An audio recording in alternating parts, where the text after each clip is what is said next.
Good evening, everyone, and welcome to Harrisburg City Council Legislative Session. Today is July 2nd, 2019. I'm calling this meeting to order at 6:05 p.m. We did have an executive session today. It was to discuss legal issues.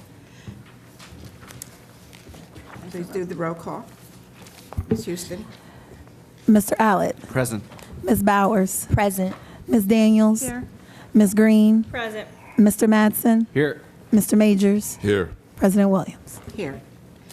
And try to bear with us tonight. Our Assistant City Clerk has a really bad cold, so you may not be able to hear. If not, then just ask her to repeat, please. Moving on with the invocation, Ms. Bowers. Thank you. Everyone could please clear their hearts and minds. I'd ask that we keep the families of Dwayne Smallwood, Valerie Moore Patterson, and Earlene Smith in our thoughts and prayers. Could please have a moment of silence.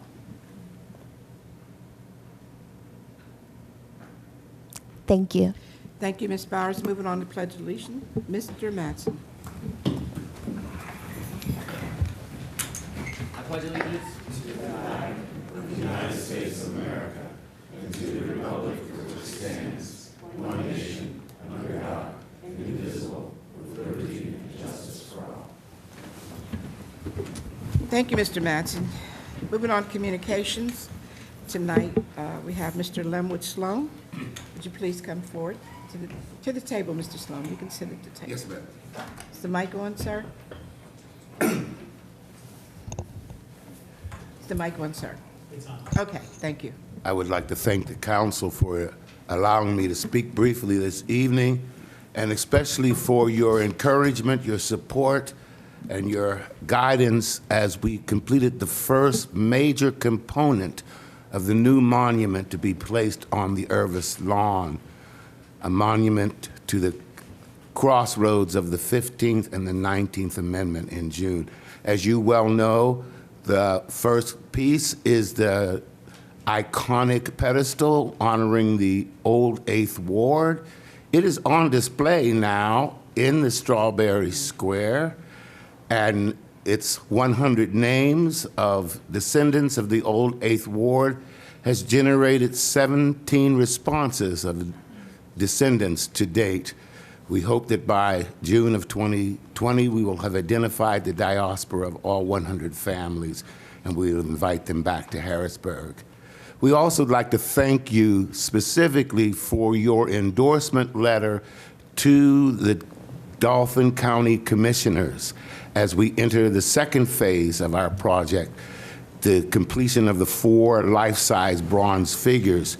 Your letter endorsing our gaming grant will help to leverage that support, not only in the dollars, but in the encouragement and the identification of the stakeholders, the stewards, and the caretakers of that monument that's to be placed. So we thank you for your endorsement.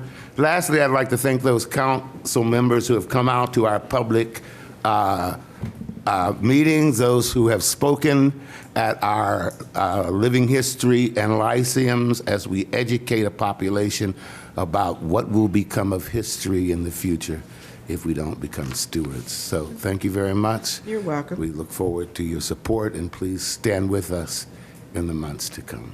Okay, thank you. And I just want to read the letter for the public. To the Dauphin County Gaming Advisory Board. Dear members of the Dauphin County Gaming Advisory Board, I am pleased to support the Harrisburg Peace Promenade's application for Dauphin County gaming funds. The Harrisburg Peace Promenade's plan for the placement of the monument on K. Leroy Lervis lawn to honor African Americans will be a historic and artistic treasure that will enhance the city's riverfront park. The educational value will give our residents and visitors a strong understanding of the many contributions from African Americans as it relates to our region. Furthermore, Harrisburg City Council salutes the Harrisburg Peace Promenade for the successful series of events which help enhance and showcase our existing monuments. We encourage and support their endeavors and hope our stakeholders will share our vision and support this great project. Sincerely, Wanda R.D. Williams, President of Harrisburg City Council. Thank you. And honor Mr. Sloan. And here's the letter. You want to come get the letter?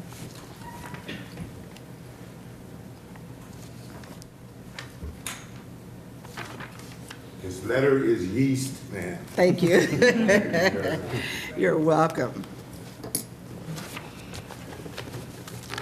Moving on to courtesy of the floor. I will allow you to come to the mic now. I'll start at my right. Please do so.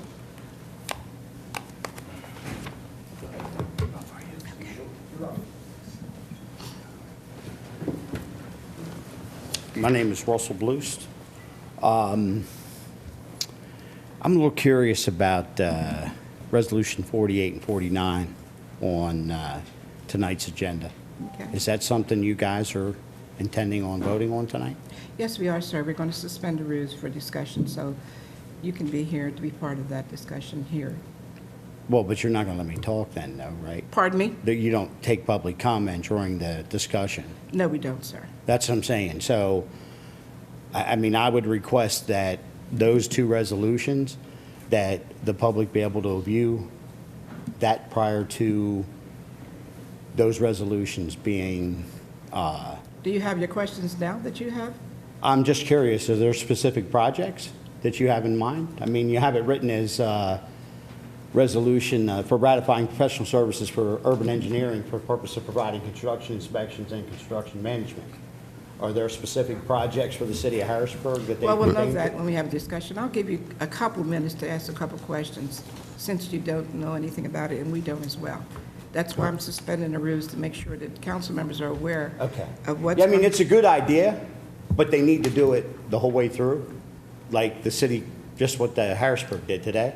Them getting rid of and putting a private company in is definitely a good way to head. It's definitely going to make a difference in the Harrisburg School District. I'm glad they Well, we made hope that so. move. We hope so. Okay. You're welcome. Madam President, under the Sunshine Act, it would be appropriate when you're suspending the rules prior, so that you can vote, that prior to the vote, you have additional public comment on those enactments. And I'm sorry, Mr. Grover, I was certainly going to do that after everyone has an opportunity to speak. I was going to wait till we suspend the rules, okay?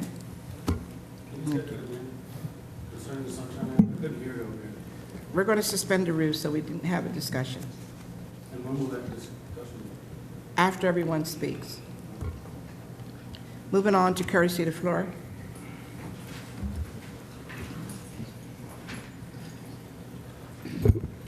Les Ford, 2033 Bellevue Road, Harrisburg. I came again tonight to get some clarification on the Community Development Block Grant situation. Resolution 47 speaks to the $4.2 million in lead abatement funds.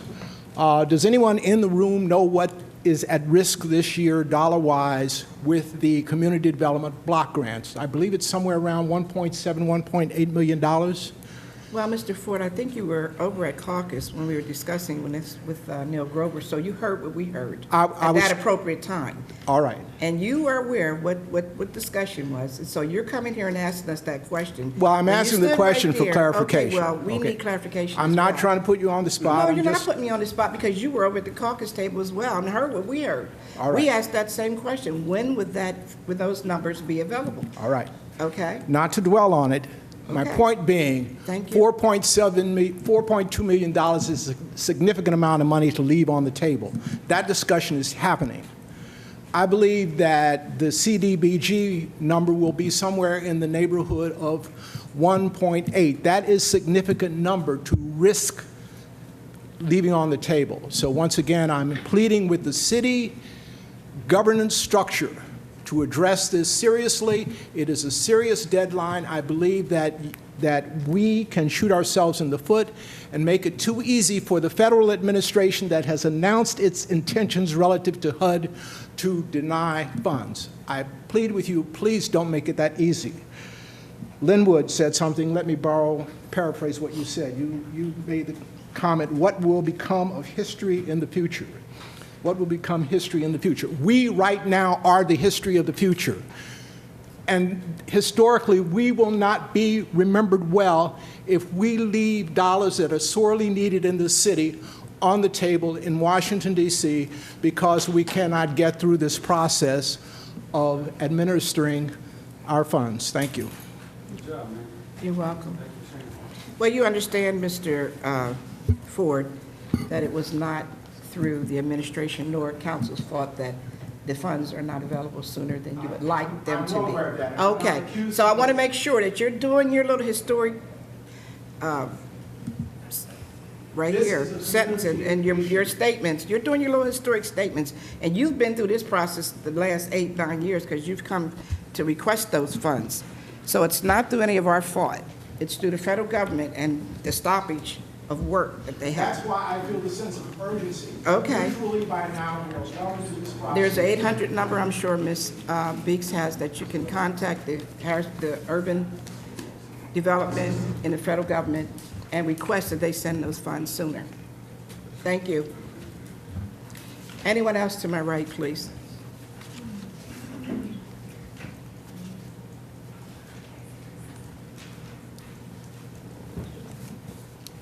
Good evening. My Good name evening, is sir. Seth I'm sorry. Hanson, and I live at 434 Bow Street in Harrisburg.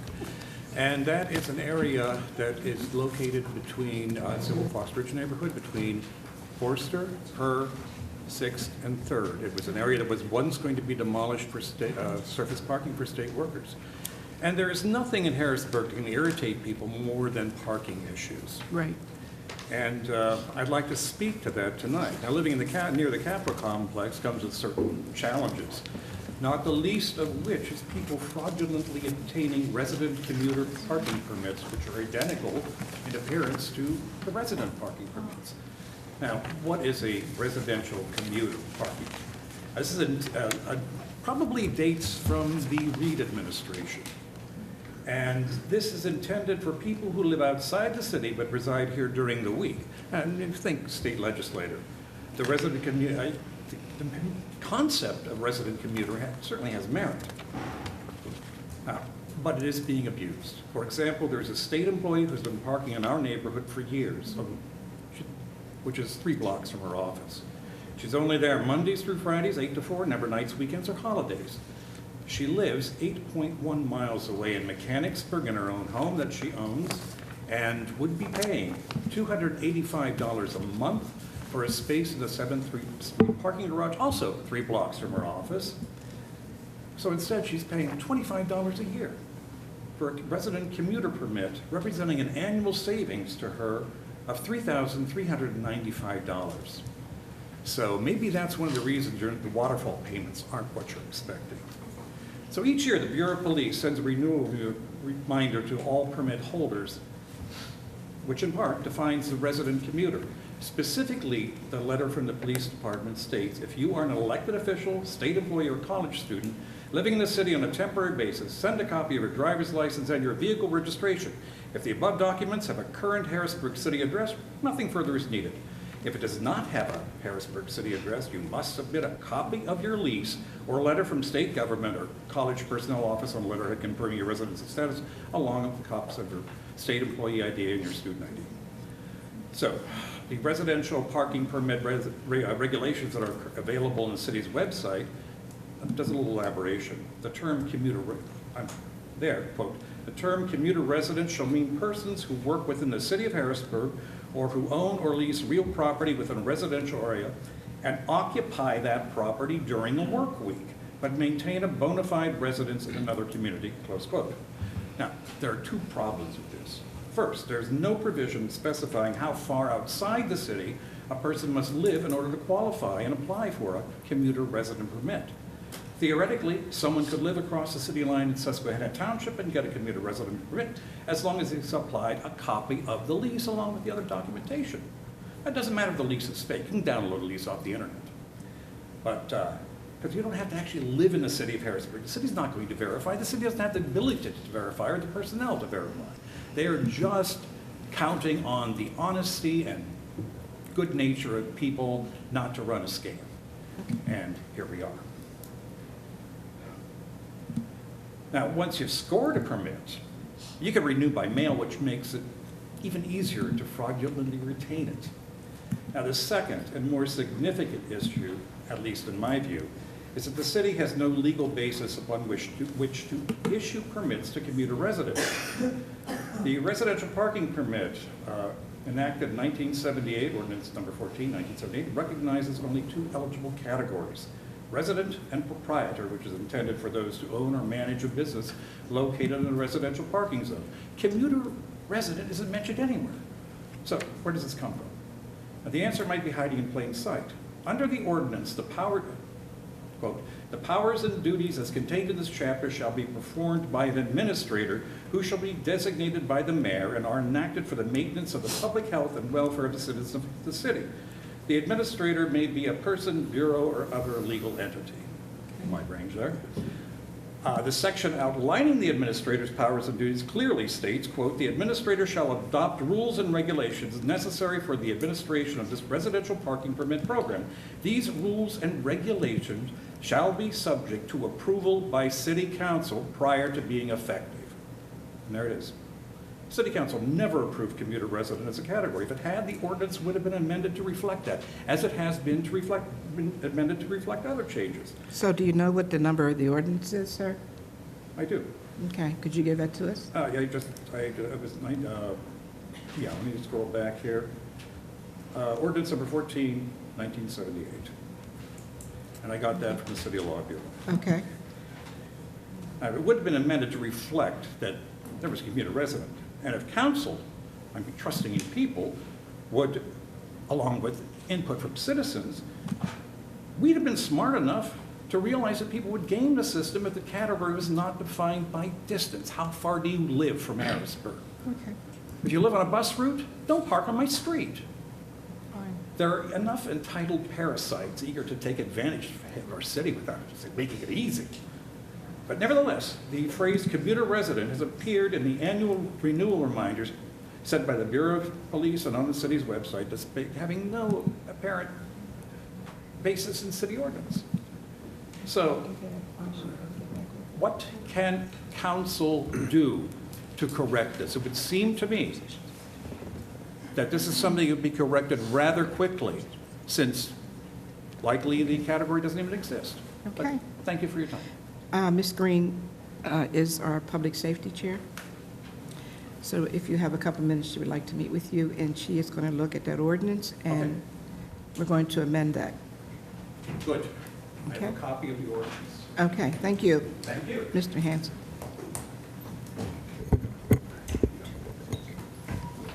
Asha.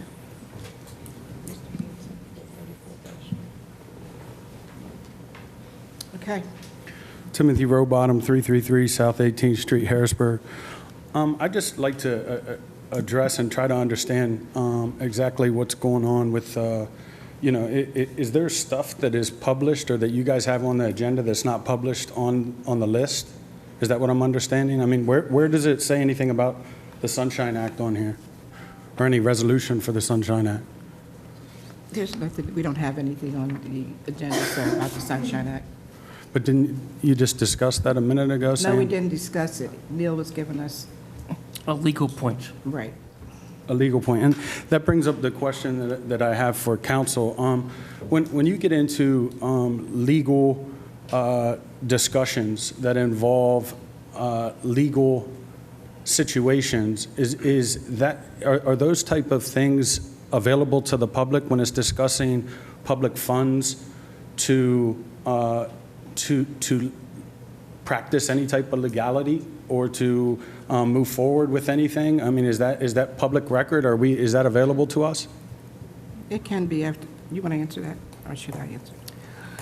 Discussions with legislative bodies and executives under Pennsylvania law are subject to attorney-client privilege when they are pre-decisional deliberations, when they are subject of litigation, when they are subject of purchase, release of real estate or sale of real estate, and for a litany of other issues.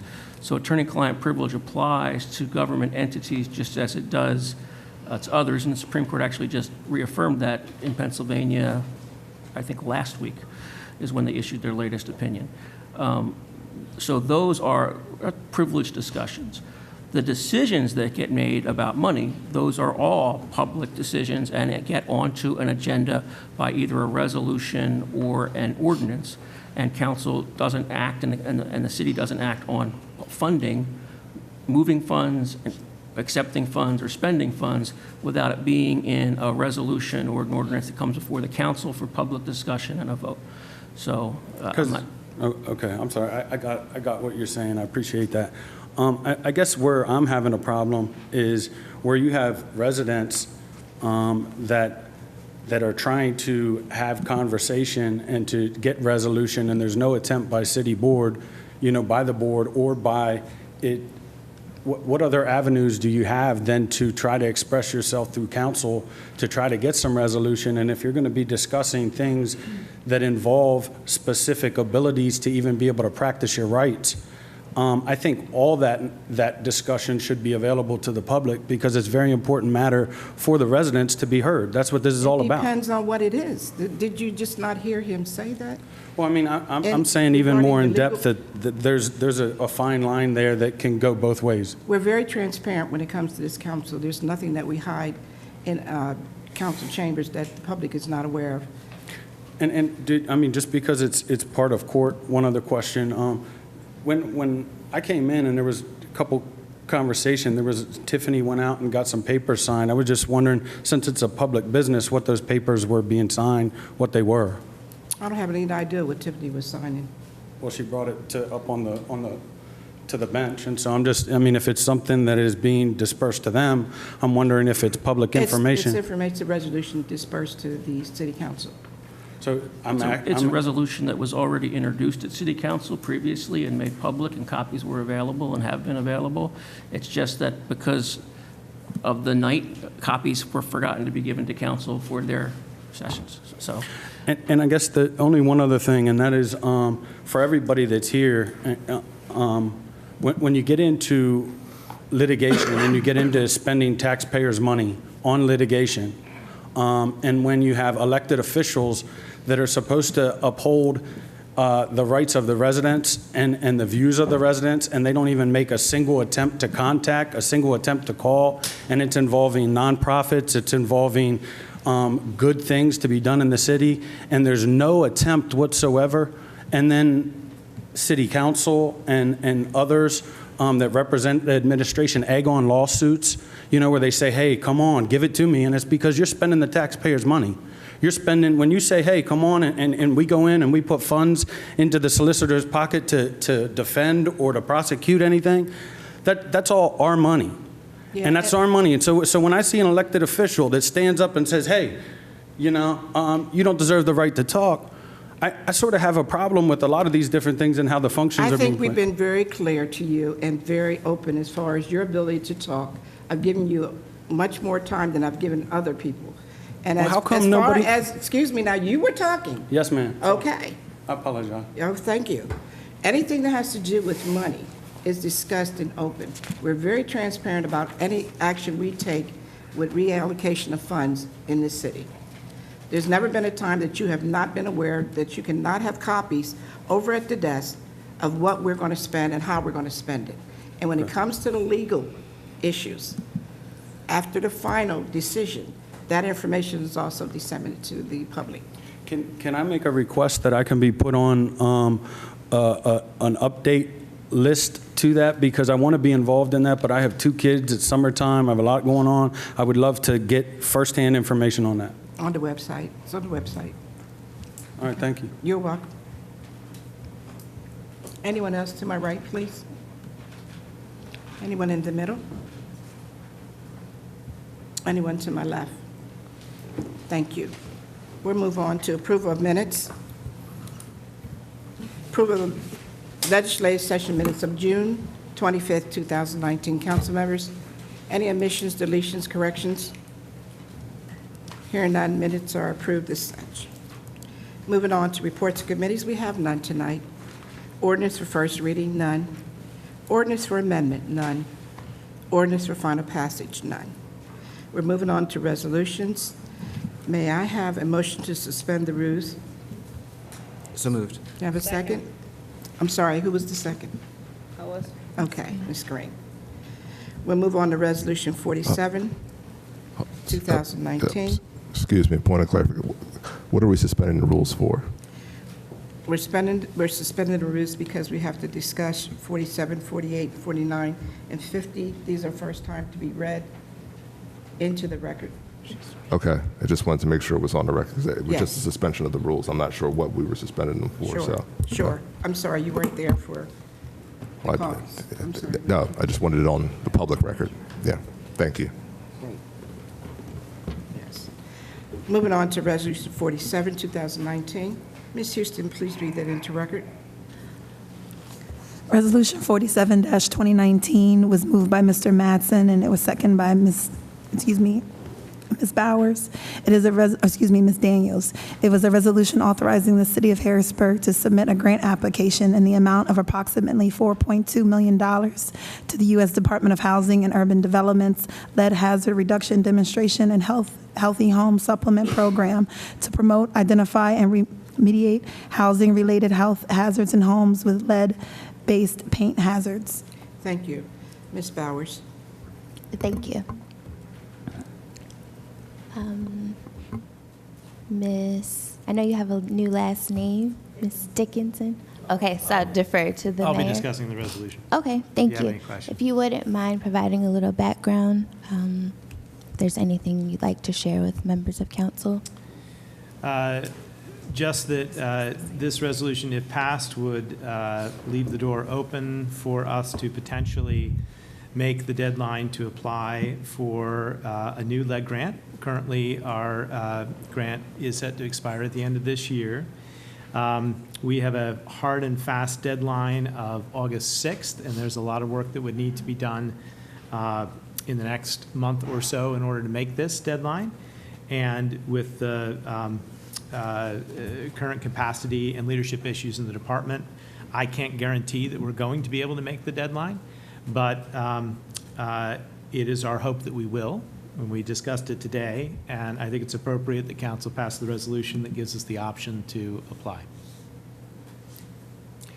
Ms. Bowers, resolution was on the agenda last week, and the mayor decided to pull it. Okay. So we didn't have an opportunity to discuss it. Okay, thank you for that. You're Missed welcome. that. Anyone have any questions? I'll begin with Councilwoman Daniels. Councilman Majors? No questions, but this is something that I believe we all should agree. We agree that we should move forward with, so I support moving this resolution forward. Thank you. Councilman Allett, anything? I agree with Okay. Majors. President Williams? I certainly agree with this. This certainly, we need this. We have many, many more houses that need the lead removal from, so I certainly agree with that. Okay, thank you. Mr. Mattson? I agree with my anything? colleagues. Thank you. Okay, Ms. I Green? agree, and I have no questions. Thank you. Okay, thank you. Just wanted to provide everyone an opportunity if you did have any thoughts or questions. I would like to move forward with Resolution 47 for a vote. Okay. Mr. Allett? Are we calling the No, vote? No, we're moving on to Resolution 50. I'm sorry, you have that in your committee as well. Okay, thank you. If you could please read Resolution 50. Sure. Resolution 50-2019 was moved by Mr. Mattson, and it was seconded by Ms. Bowers. It is a resolution to consider the City of Harrisburg's Historic Architectural Review Board's recommendation to deny the application of a certificate of appropriateness filed by Wendell Hoover to replace wooden windows with acrylic windows in the property located at 2015 North 2nd Street, Harrisburg, PA. Thank you. Good evening, Mr. Knight. If you wouldn't mind sharing some background information regarding Harb's decision. Sure. I Thank don't you. know if the appellant wants to come up to the desk. To provide a little bit of background to the information to the case before getting to the discussion at the Harb meetings, this issue was originally brought to our attention by a contractor who was doing a project on a nearby property to the subject property where they had replaced existing wooden windows with the product under consideration that Harb had reviewed. At that time, we had informed them that The replacement, which had been done without submitting a permit, required a COA submittal, so a certificate of appropriateness application submittal, and review by and approval from the Harrisburg Architectural Review Board.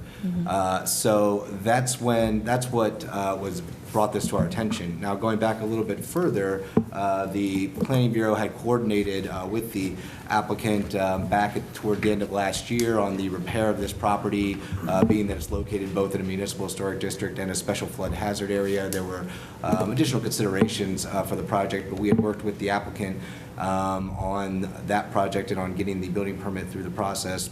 And at that time, through email conversations, it was translated to me that the applicant would be using wood windows in their project, and so after that we didn't really have any communication going forward after the building permit was approved, and it wasn't until earlier this year that we were made aware of this product and of it being used at this particular property.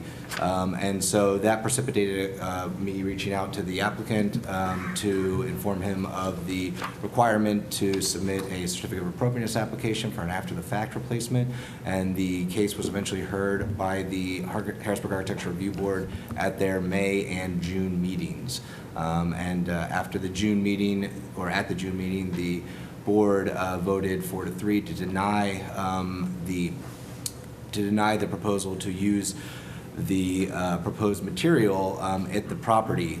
They did offer, I believe, a compromise solution, which was that the applicant would be permitted to use the composite wood product on the side and rear facades of the property, but that the windows on the front facade would need to be wood windows or Fibrex windows, which are two materials that the board had previously authorized use for as replacements for wood windows.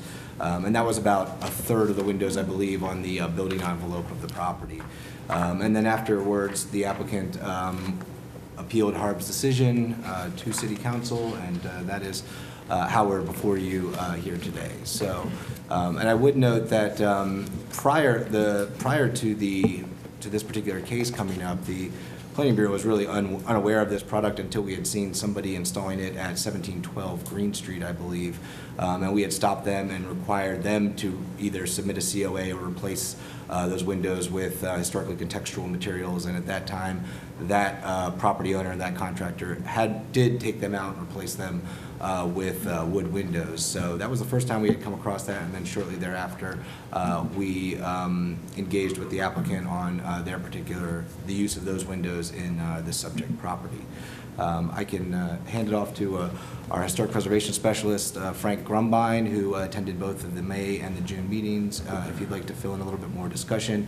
I would also note that the chair of the board, AJ Nee, and the vice chair, Trina Gribble, are both here to be able to speak on behalf of the board as well, if the city council would like to ask them questions. Thank you. Would you like to provide any further detail, or would you just prefer to answer questions? The Architectural Review Board for Harrisburg, the city of Harrisburg, has continually denied non-wood materials for windows in Harrisburg's historic districts. Our heritage resources are a non-renewable resource, and they cannot be changed in ways that are irreversible. So it's important that we honor our buildings and we protect our heritage and with compatible materials, and we identify that we have a unique heritage in the city, and it's important that we preserve our resources. Thank you. Thank you. Does anyone have any immediate questions? Ms. Green? I guess, how far were you in, or was the project along before this was discovered? Like, was this before any construction started? Were the materials already purchased? Or? I can speak to that. Yeah, there's 31 total windows. We installed all of them. 14 would need to be removed and replaced, and I thought they were approved. They're historically approved in numerous other historic districts, and that's why I went with a window manufacturer's word, and that was incorrect. I should not have done that. But, so they're already installed. We're delaying further construction until we get word on this. So we're ready to move forward, paint the outside. We've done a full gut, complete renovation. Okay, and then was the proper process followed before the windows were installed, or? Yes, as far as the Planning Bureau was aware, as I noted, the issue involved not just historic district considerations, but also floodplain considerations, which determines the amount of investment without hitting a substantial improvement threshold. So that kind of limits the investment sometimes. But we were able to work with the applicant to ensure that the work would not trigger that substantial improvement threshold. And so after our discussions and after our communication with regards to the permissibility of any exterior alterations to the property, once the Planning Bureau had signed off on it, it was our understanding that the project was going to go forward in conformance with the regulations, the general standards for hard. At this point, we've passed the framing inspection, insulation, and we've already drywalled. Okay. So we passed several inspections. The process was followed, and how did we end up with the improper windows? I guess I'm just kind of confused as to how we ended up with materials that aren't in compliance if a process has been followed. They were identified during probably in the framing inspection. That's when it came up. I mean, it happens sometimes that as you're going through the work of replacing a historic district or a historic property and rehabilitating a historic property, you encounter issues that may change the scope of your work, some of the aspects. And usually what happens when that's the case is that a property owner or contractor will contact us and say, we are modifying our previous proposal, and we'd like to know whether this is an approved alteration, specifically in a case like this where it might also impact the investment in the property that may have impacts on the floodplain considerations. We usually have applicants reach out to us to ask if there's any alterations to a previously approved proposal. So, and it did not happen in this case. Is that something that we require, is for them to come back to us if there are any alterations to the scope of work, or? Usually in our communications with applicants, we will say, give them the approvable materials, whether it's door, window, roofing, something like that, and say anything other than this should go before the hard board for review. And so we don't particularly say, as we sign off on the building permit, if anything changes, come back to us, but there are check boxes on the permit that basically say this will be an in-kind replacement. And if we've had a conversation with the applicant and understand the replacement to be in-kind, there's usually not a need for us to reach back out to them during inspections or anything. Okay. So in the original process, were these the windows you had planned on using, or was that a change after the fact? I was just told by the window that, hey, these are approved in the historic district, and we just went with them. So you don't have to submit prior to, you don't have to say exactly which windows you're using when you do a building permit.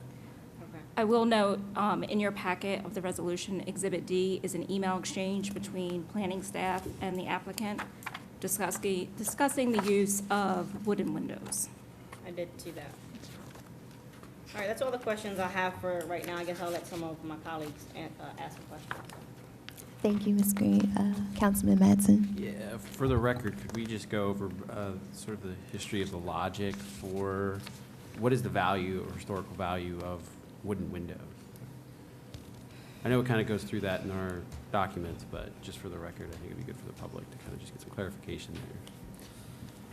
Particularly original wooden windows installed from the 18th to the 20th centuries are composed of old-growth lumber, lumbered out of Pennsylvania, which is 300-400-year-old lumber. And the grain of the lumber is so tight that is resistant to fungus, and it's resistant to rot. So the materiality of original wood windows are irreplaceable because our ecological resources have been depleted to the point where we can't acquire old growth lumber anymore.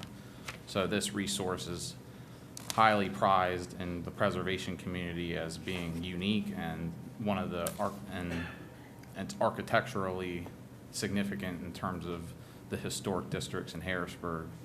And on the other hand, the glass in these windows is handmade, whereas post mid-20th century, all glass was automated.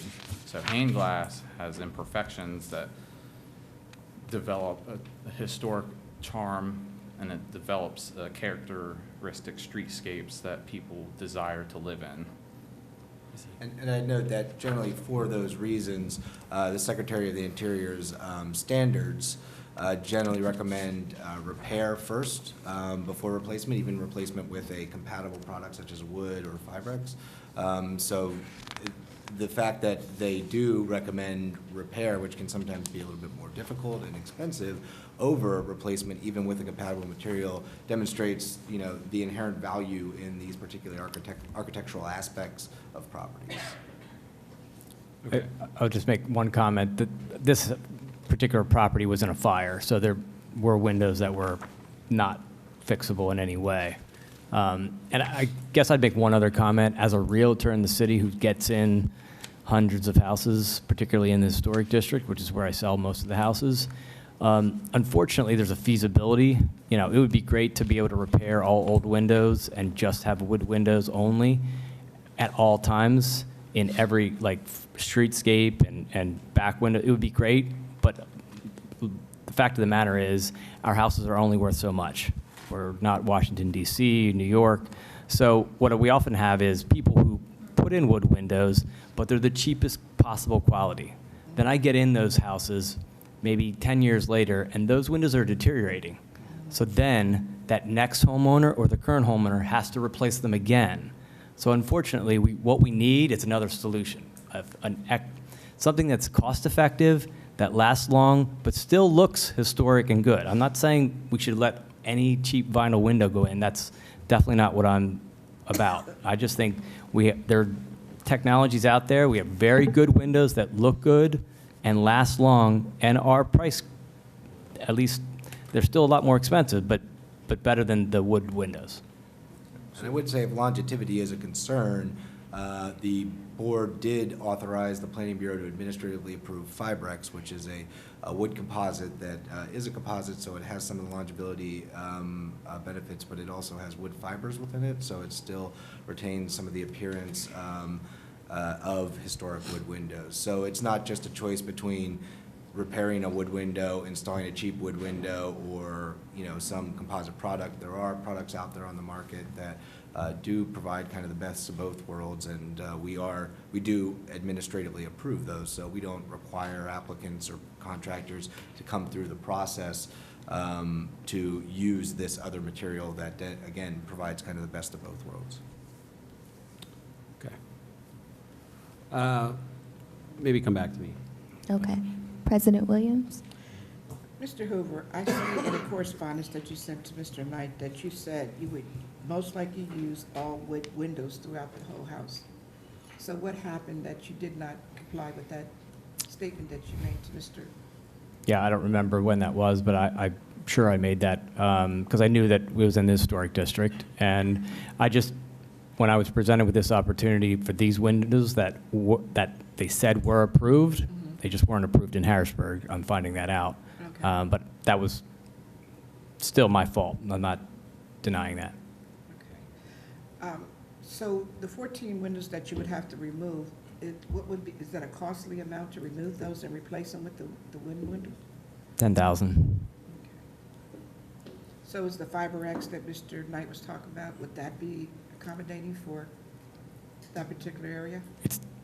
It's still, I have 14 windows that are installed. I'm removing all of those windows, and I'm not even counting the fact, I mean, hopefully I'll be able to use them someday, somewhere, maybe, in a back of a house, you know, possibly, where it doesn't matter. But I still have to buy new windows and install them. And the quote I got is for $10,000. That doesn't even take into account installing them. So you did this before you submitted the application? No, he didn't have to submit an application. Okay.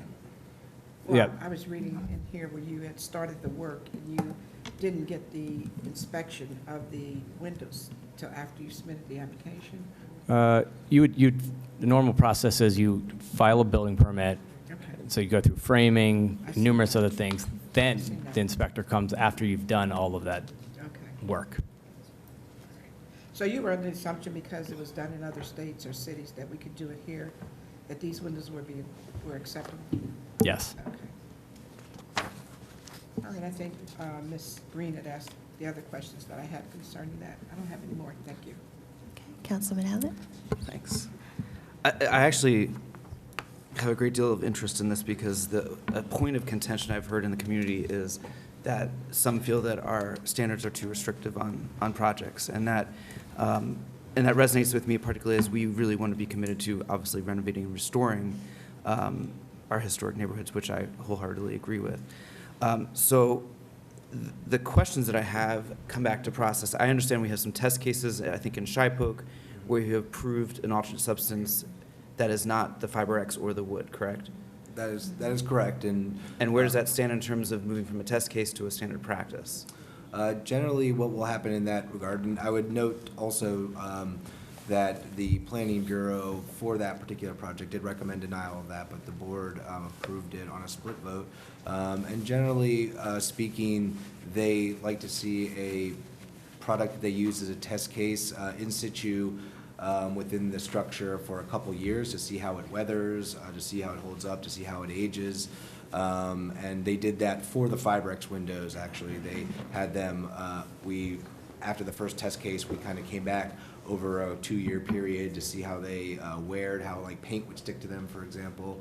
And they determined that that was within acceptable standards. And I believe I'd been informed by Mr. Nee, the board chair, that he has gone by that property down in South Harrisburg or in Shipoke and had said that he did not feel that the windows were weathering well and aging well. So in that situation like that, they probably would not approve that product going forward in the future. So in that case, the test would, for lack of a better word, fail.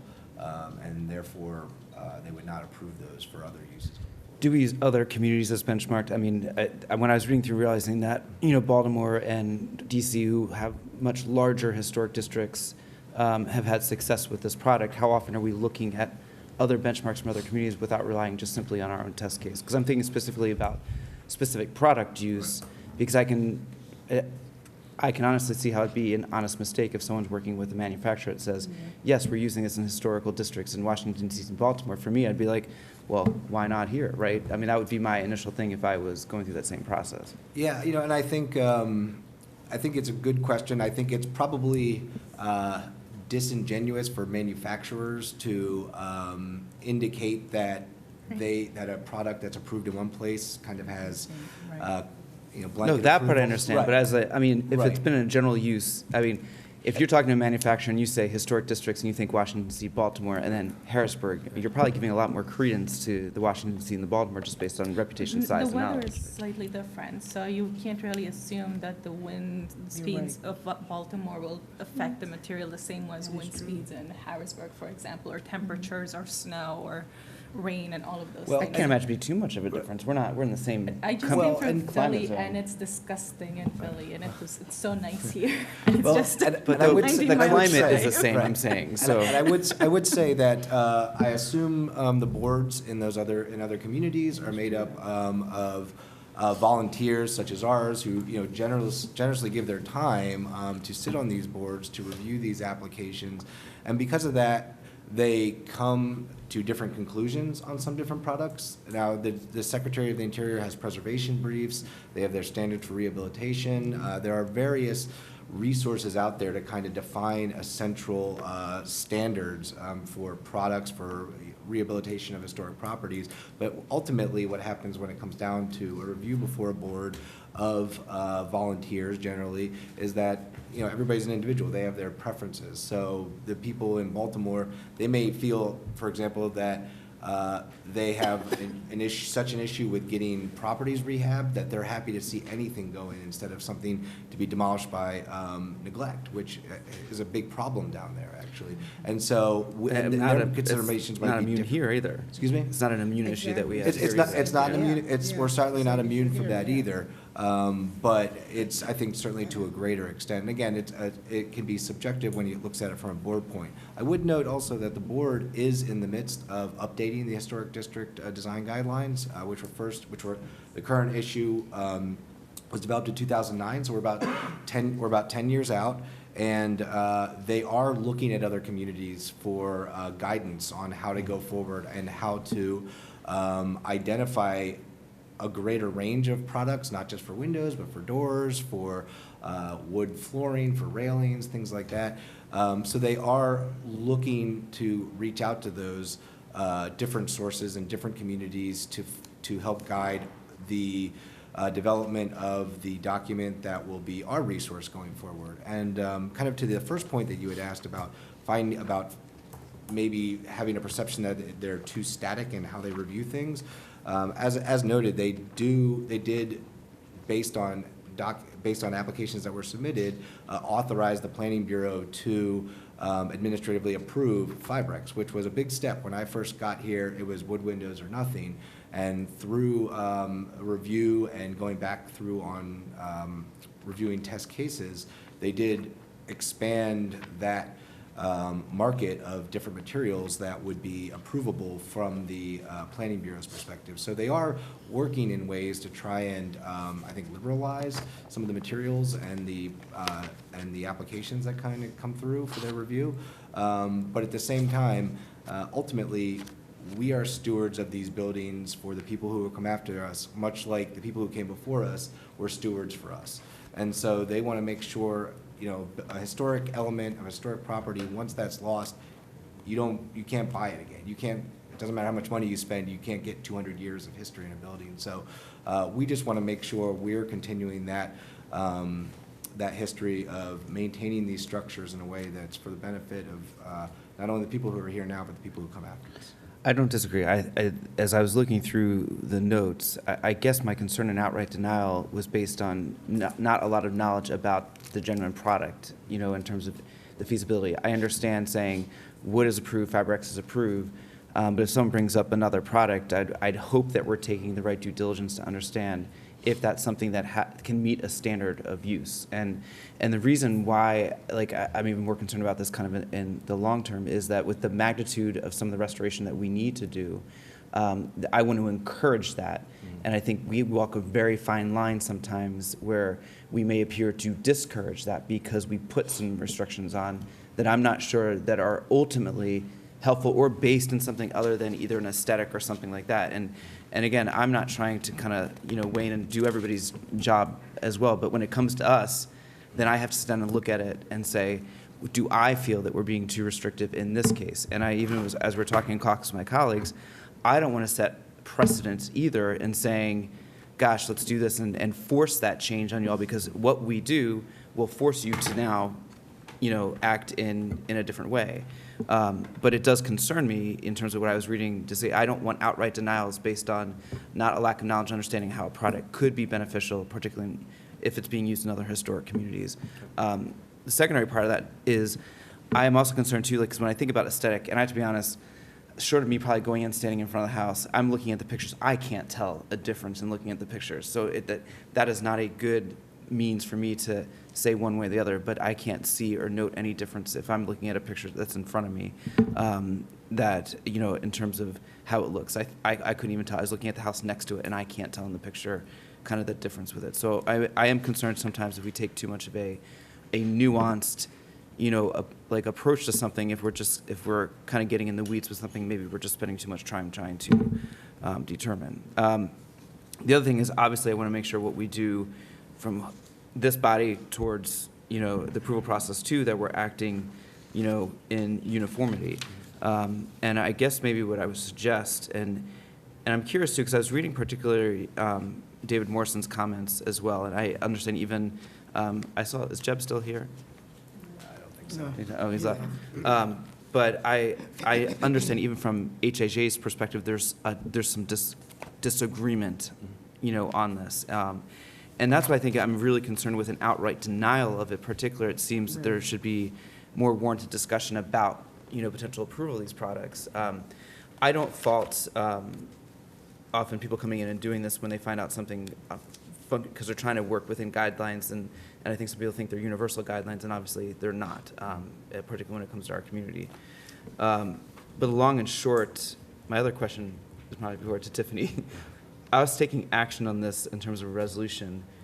A yay vote would do what, and a nay vote would do what? I just want some clarification so we all understand up here what we're actually doing. So the part that you would be, it's the last sentence, it's your now therefore clause. You're either approving or denying the application for the certificate. So we're acting on the application, You're making the decision, not the correct. decision. Okay. And you can also, we spoke about this before, the decision that was rendered by HARB was based on a motion to approve this as a test case. It was never considered for full-out approval for everyone. Gotcha. So our approval could be You could limit it to that. As a test case, but they have denial here, so what is the denial? That's what would be It's the denial as a test case. Okay. And I would note, too, that the board, while they did deny the use of the test case, again, they did offer the compromise of saying, you can use it on the entire side and rear facade so long as the front uses that, because we understand there was a building here that came down with fire, and before that building was there, it would have been difficult to see the side of the structure, and therefore they would not have been subject to HARB's review. And to your point about the kind of maybe opacity of the historic district regulations and how they are reviewed, that's kind of one of the reasons that the board really wants to work on this update to the document that hopefully we will be bringing to you guys sometime in the next year. Depends on how long it takes to develop it. We plan on going out to the community to speak to people in individual districts, to speak to property owners, to speak to even contractors, and discuss, what products do you have out there, because we'd like the document to provide as much flexibility as possible to owners while still maintaining the integrity and the value of historic properties, so that everything doesn't become on a case-by-case basis where people understand generally what the rules are and they're not too restrictive. So that's one of the real driving principles behind the board approaching that. I agree with that. I think that's something that's again, for me, it's just a matter of making sure that we are taking great care of our historical district, as well as working as much as we can with developers to ensure that we are using, proper design and just not being overly restrictive in that. Tiffany, back to you. So our approval, is it approving as a test case, or do we need to note that as like an amendment? You would need to note that. You would need to have a motion on that and. To amend a it vote. to say if we're going to approve it as a test case. Yep. So it's either, if we approve it as is. If we want to approve it as a test case, we can amend it to approve it that. If we say no, then it's back to them having to replace the windows. Correct. You could also do a test case just for the front facade, as was sort of offered to the applicant before, where he could use these acrylic windows on the side, but perhaps the front, replacing the front. So I'm sorry, a test case on the side facade. Just on the side? Yes. On one, okay, the north side. South side. Okay, I thought this was the north side.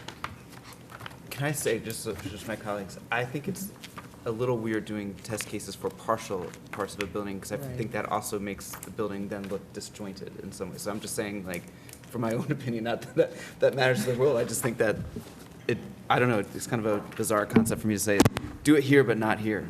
But anyway, all right, those are all the questions I have. Thank you for indulging me right now. So is this on the North 2nd Street side you're talking about? Because I'm looking at the North 2nd Street side.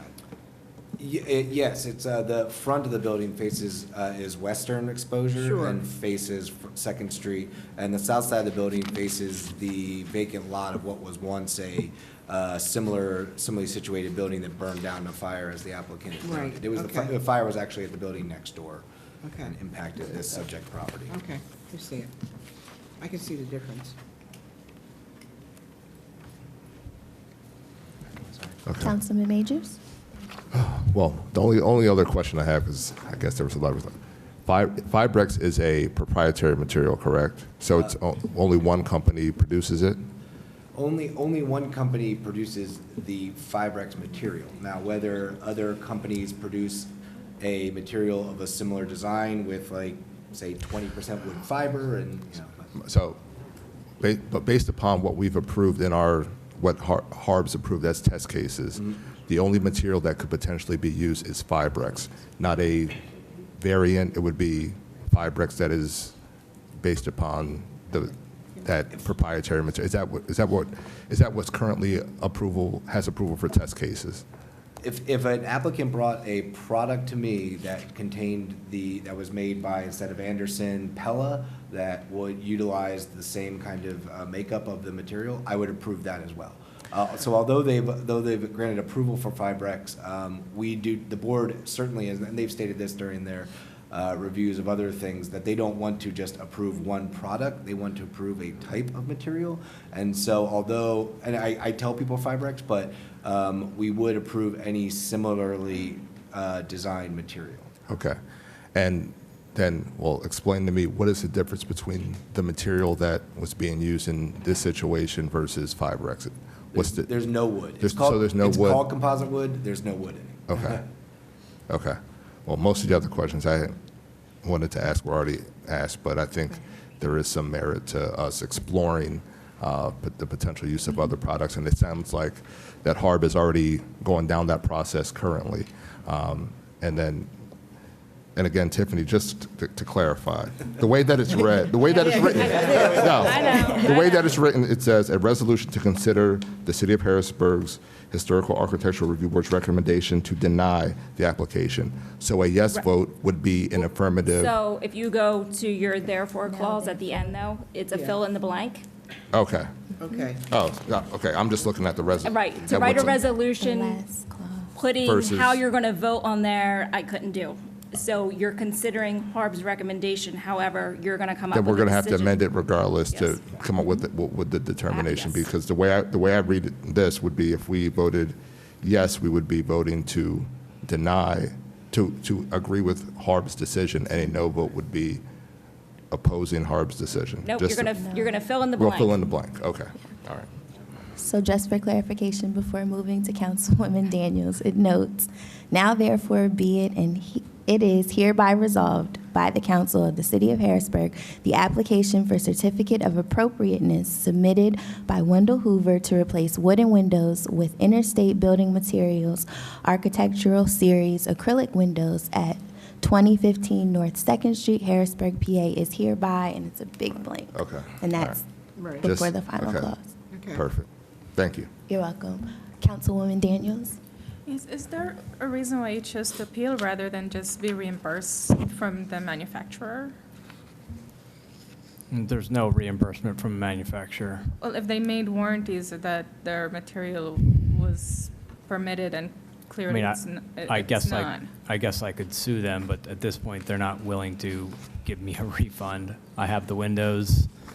I could choose to use them in another house, some other place outside the historic district, but I still need new windows. There's not a refund possibility. Yeah, I guess my issue, because we see this pretty regularly, where businesses will just say, yeah, that's the thing we sell happens to be the thing the city lets people use, and I don't know that irresponsibility should be borne out by the city. Like, that's that vendor's responsibility. Like, they screwed up when they told you that it was approved, and that shouldn't be on us. But the other question I have was, why is approval like the manufacturer, and then the resolution as it reads here just says acrylic? Like, why don't we have something more specific about, like, whether we're approving a particular, like, material? I'm sorry, can you repeat that? Yeah, like, why is the language? Does it have the manufacturer? Why is it to really limit it? Because we wouldn't say, if it gets approved, you wouldn't want to just approve all acrylic windows. You're just opening the door to people putting in whatever they want at that point. So we limited it to what the applicant had already installed. That way, if you were doing this as a test case, it's confined to this particular product just for this particular property. But then it's confined to the acrylics that this particular manufacturer uses, which. Because Harb does not want acrylics. Right. And to open that door. Yeah. I mean, you're then setting a precedent for all acrylic windows, no matter who the manufacturer is. And Harb right now is reviewing other materials that can be approved. But since they haven't gotten that far yet. Is there some way to like be more specific in the resolution? So like, is the acrylic that's being used for this like a particular patent number? Is it like, because I just don't like either saying the manufacturer or acrylic, because that, if that manufacturer then starts doing, the ugly looking acrylic, then we're stuck with that. And if we just say acrylic, then that opens it up to any, is there a reason why couldn't we be more specific in terms of identifying or naming the material? I don't know what type of acrylic this is, if it's some kind of special acrylic that we could put wording in there. I mean, my guess is any, various manufacturers can do material of varying composition, like 5% of a certain material, 10% of a certain material. In some cases, we've heard sometimes they use recycled material versus virgin material, which also changes it. So really, we want, as Tiffany said, we want to make sure that this, the review of this is focused on just this particular material. We don't want to have the city council have to adjudicate all the different potential, not only potential types of materials, but the composition of those materials. So that's why the resolution is written fairly narrowly focused. Wait, so that's the most narrow you think that could be? I mean, it's discussing the manufacturer and one of the materials that manufacturer produces. I think that's probably as narrowly focused as we might get for something like this. Okay. And, I just wanted to piggyback on, just the comment Councilman Alec made about, the Historic Harrisburg Association. They're an independent entity and they're not bound by the residents of the city. And they don't have the same due diligence obligations. And in fact, something that you see often is one of a building that has their historical marker having been modified with more modern features that wouldn't currently pass, so they don't even go through the process of updating and changing those. So you can't hold the standards for an independent nonprofit organizations on the same accountability measures that an elected governing entity has. So they have different obligations. So while HHAs, can inform because they care about the same stuff, what we hold residents up to is different. It just bothers me that the manufacturer isn't the one, the vendor isn't the one that's dealing with this, especially since we do have other materials, other products that you could have used, probably would have cost you, not that much more. So I'm never comfortable with the city kind of being forced into these decisions because some vendor was irresponsible. Sorry, go ahead. I know the Plan Bureau is always available for consultation if any property owner has questions about it. Maybe in the past it was difficult to get a timely answer due to staffing issues, but now we have an individual who's specifically assigned to addressing these issues, and therefore we can get those, any inquiries or any questions turned around, even any inquiries for research on particular products turned around a bit faster than we might have been in the past. Yeah. And those were, just the product. Yeah, and the comment I made earlier, not because something passes in one region means it can pass in another. There's so many weather implications, but that's pretty much it for me. Okay. Thank you. I'm sorry, just one follow-up to Tiffany. Okay. Sorry. I'm here. Sorry to be concerned, but and just taking all the points into consideration too, just so I make sure, because I don't want to take unilateral action and completely change the standards going forward. Yes. If we amend this to prove it as a test case, do we need to include the language of the specific product that was used in the amendment, or is that covered under the greater exhibits that exist in it? And I'm asking that because I know there's 67 pages attached to it. So. Right. We need to put that in the motion. I would put it in the motion that you're approving the materials that were already installed by the applicant. As a test. As a test case. I got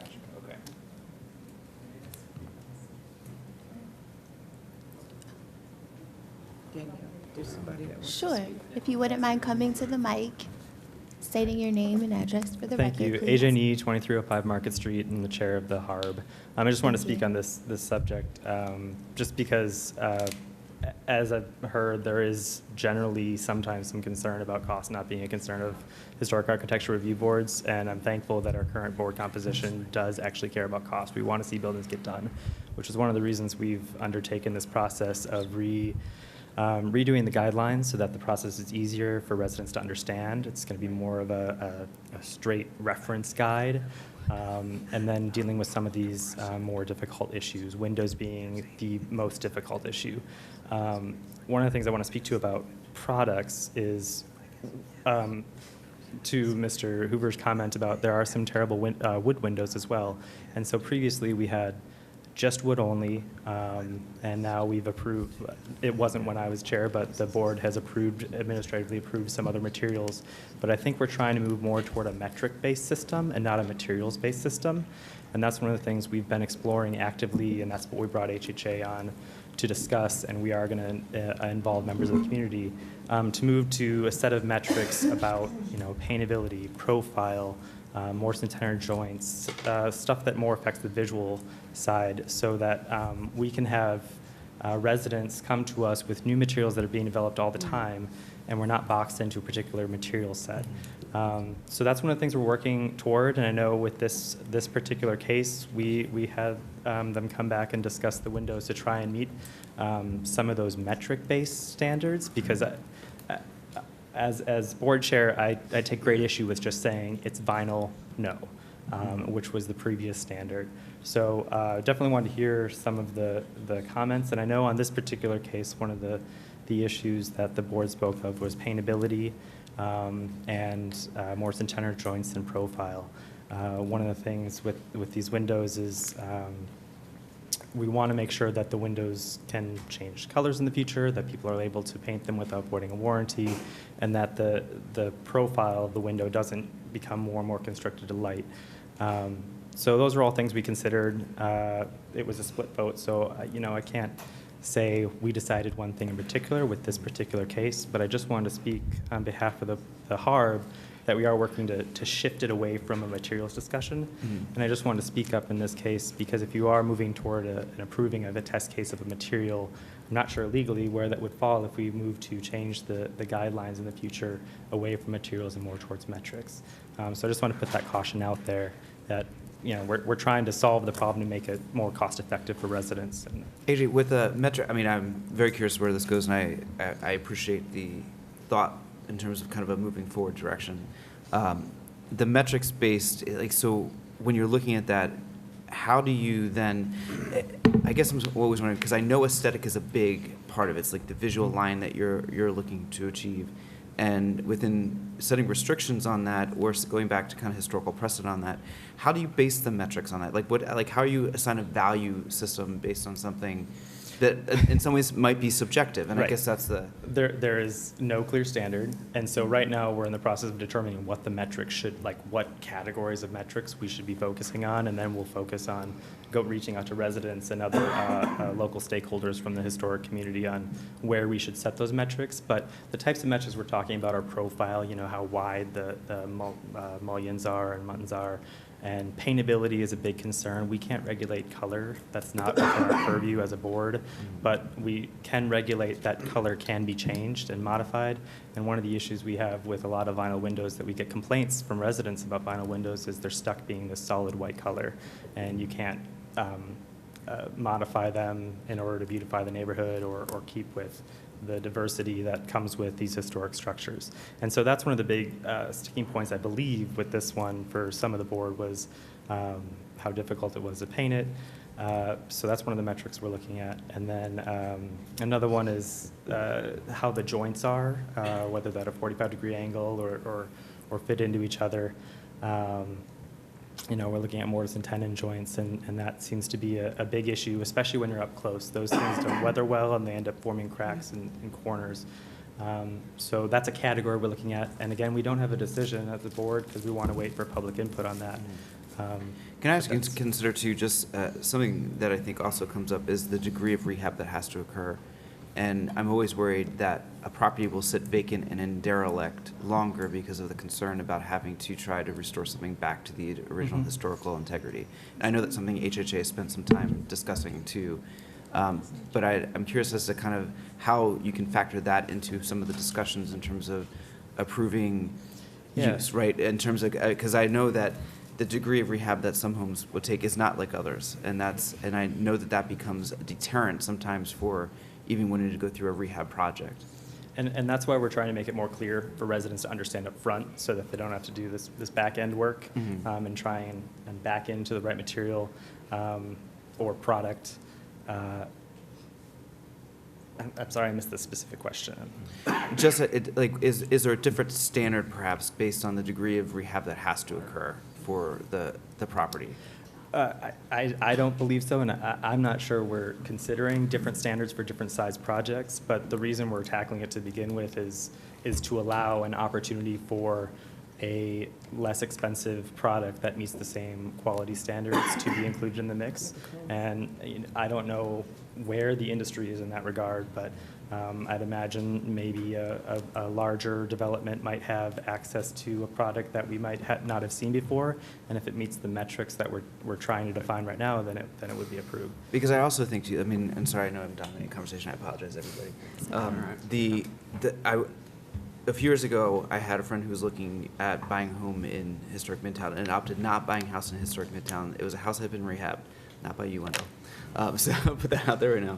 But going through the tour, they used all the historically responsive materials, but the wood windows were awful. And so much so, I remember looking at the house in November, and I kept thinking the cost of heating that home would have been so cost prohibitive for someone coming in. And I thought, that's where we kind of get it wrong, right? Like we set a standard, but then someone's like, oh, I'm abiding by the standard. And then I think we have some responsible developers who are trying to actually do something that with certain cost control, but then looking at the energy efficiency piece and things like that.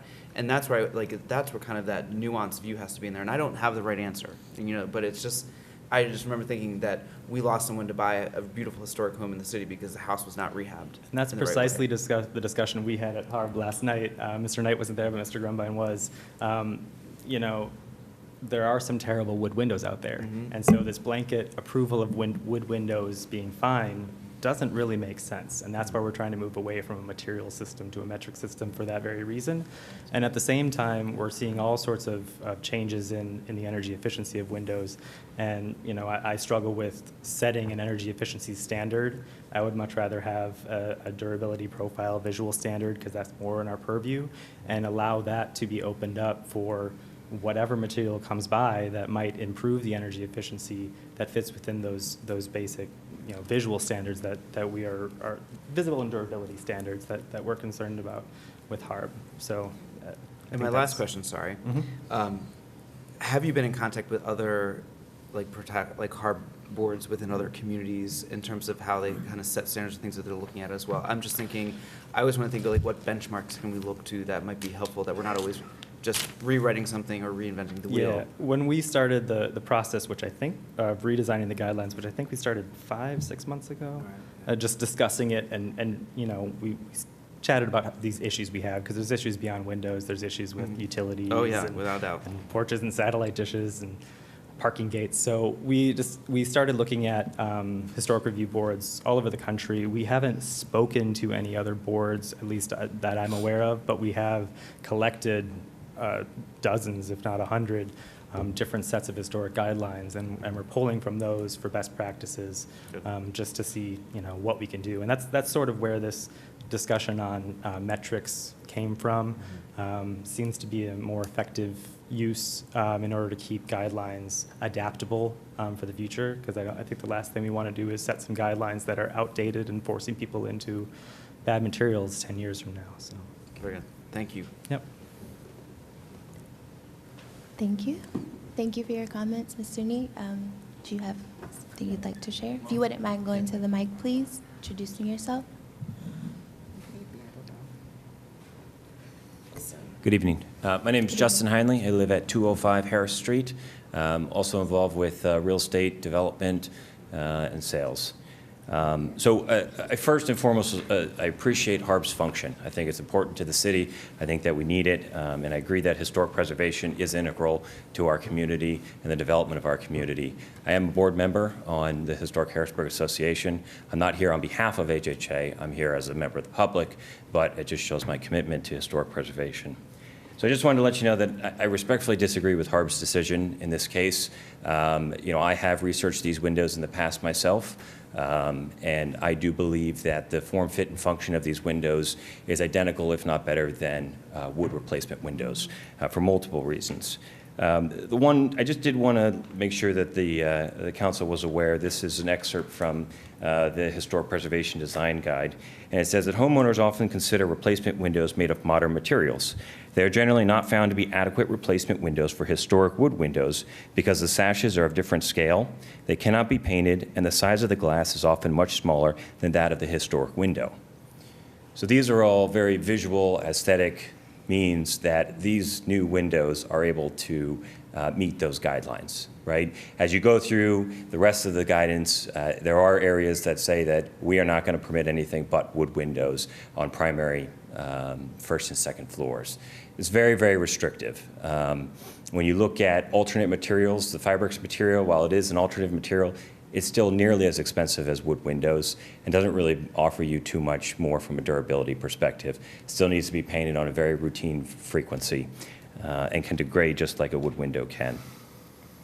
The other thing I wanted to mention is that there's some inconsistencies with usually HARB's decisions. If you look at Hardybacker, that's a material that's been approved on first and second floors. It's been used throughout the city.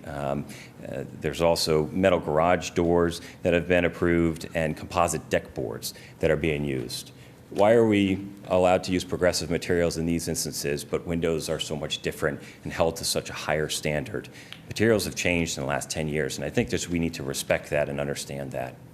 So as a part of HHA, I have been part of some of the communications that this board is reviewing and trying to be more progressive with these materials.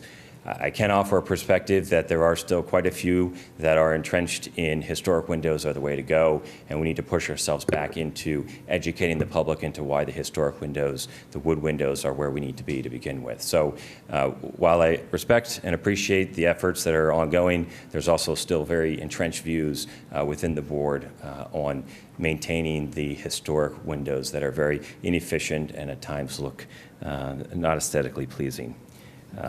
I encourage the dialogue with the public as they go through this update because it is very important, right? All of us have a stake in this, especially in historic districts.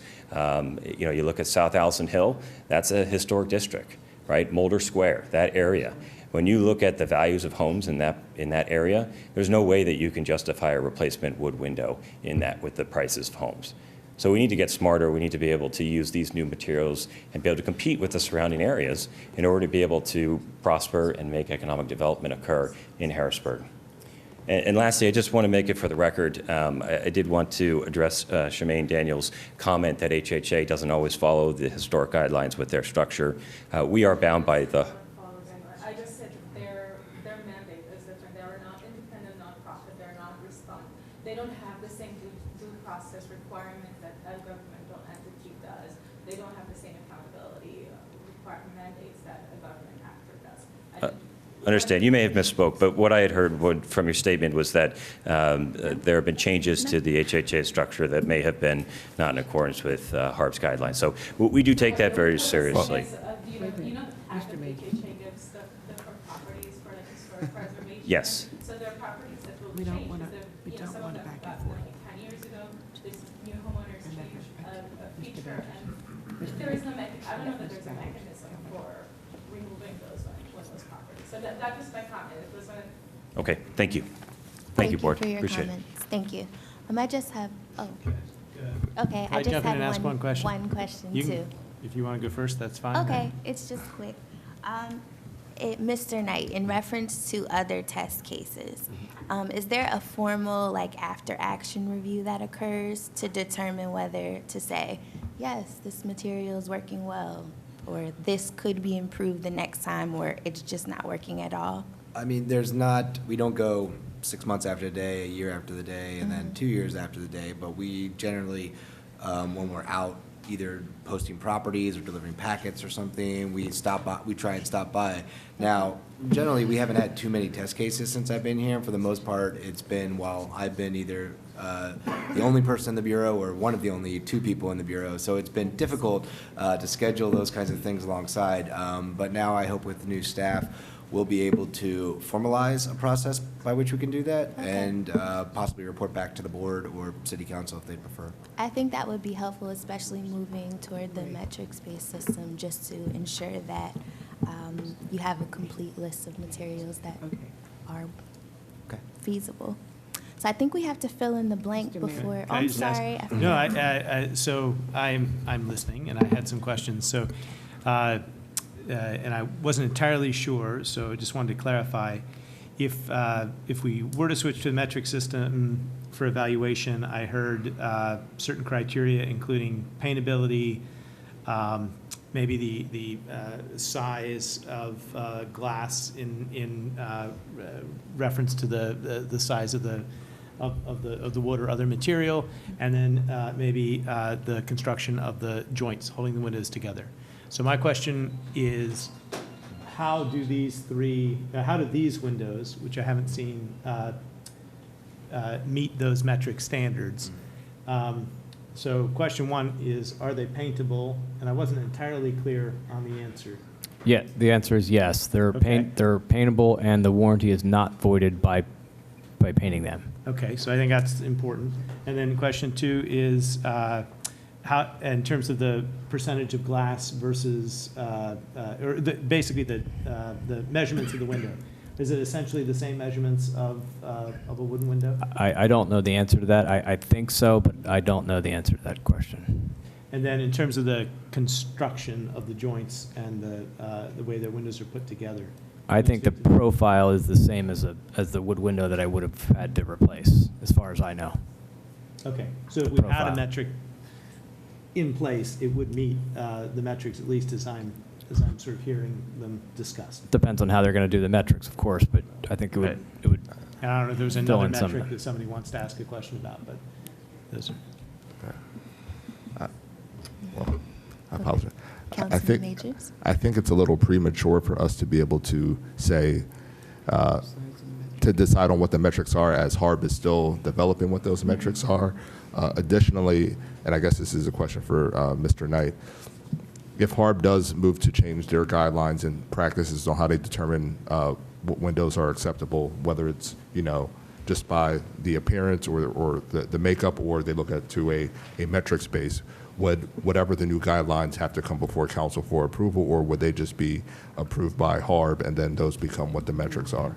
Well, I believe HARB's intention is after developing, I think, a draft document is to go out to the public to say, here's what we're thinking about, and also to have baselines for all historic districts, but then perhaps individualized specifications for different districts. For example, the Shipo district, you have to deal with flooding, so maybe having elevated structures would be reviewed a little bit different than it would be if you're in the Allison Hill Historic District, or downtown you have a lot more commercial or institutional. Right. So I think their goal is to go through and do that, and then to come before council to present the redeveloped document. I know that they're looking to get support from the council to not only for the document, but for going out and for the process. Okay. So there's a process that will still need to take place, and then go ahead, Tiffany. Well, no, I mean, as Jeff said, there would be a public process. Whether it comes in front of city council, we will research that issue to get you a definitive answer. Okay. I will note that the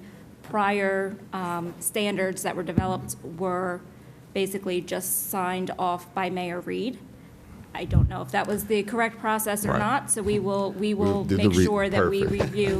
One could assume. And some of those were not signed off by him. And probably not. So we will make sure that we use the proper process. Proper process, perfect. And then lastly, and I apologize, is there so we hear that they want to do this, is there a timeline that's been established? I know is it by the end of the year, or I mean, just so we give So we have some additional information as we're trying to make a decision. I think the process is a bit iterative. It's being driven by the board members, and so it's when they get a rough draft together, I think, when they'll feel comfortable going out to the public. And again, they're doing a lot of this as volunteers on their own time, and so I think I would say they'll probably have some sort of public outreach by the end of the year. Okay, that's not perfect. I understand. Having served on volunteer boards, I understand the work that's necessary. So I'm just trying to get more information as we're trying to make decisions. All right, thank you. Mayor? I have one last question, just as a point of clarification, because we discussed price, but we didn't actually delve into that. So can you tell me what the cost of this type of window would be, say, vis-a-vis a Fibrex window of the same size and character? I know wood is too difficult, but Fibrex probably costs this amount, and these windows probably cost what? I mean, I Just think so we get a sense of the cost differential. Fibrex is going to be a little bit less expensive than wood, but if I just same size windows, I would say your normal wood window installed would be $850 range, whereas these I think would be about $550 range. Okay, I think that's that's helpful. these aren't the low end windows by any means. Everybody clear? Okay. Well, thank you for our hearty discussion. I think it's much needed, but we have to fill in our blank before. Oh, I'm sorry. Yes, since Yes. Since I opened it up for discussion. I've been a city contractor for years. Can you speak into the mic? Yes, I've been a city contractor for years. I believe you're running the DBHD now, right? Are you in charge? Yes. And this is a conversation that we've been having, literally, these wooden windows for 25 years. If they would have switched over to the vinyl, headed towards the vinyl products, unfortunately, windows are an engineered product, okay? You can only go so wide with wood. You can only go so high with wood. There's no, literally, they have to meet certain wind standards. The IBC requires that.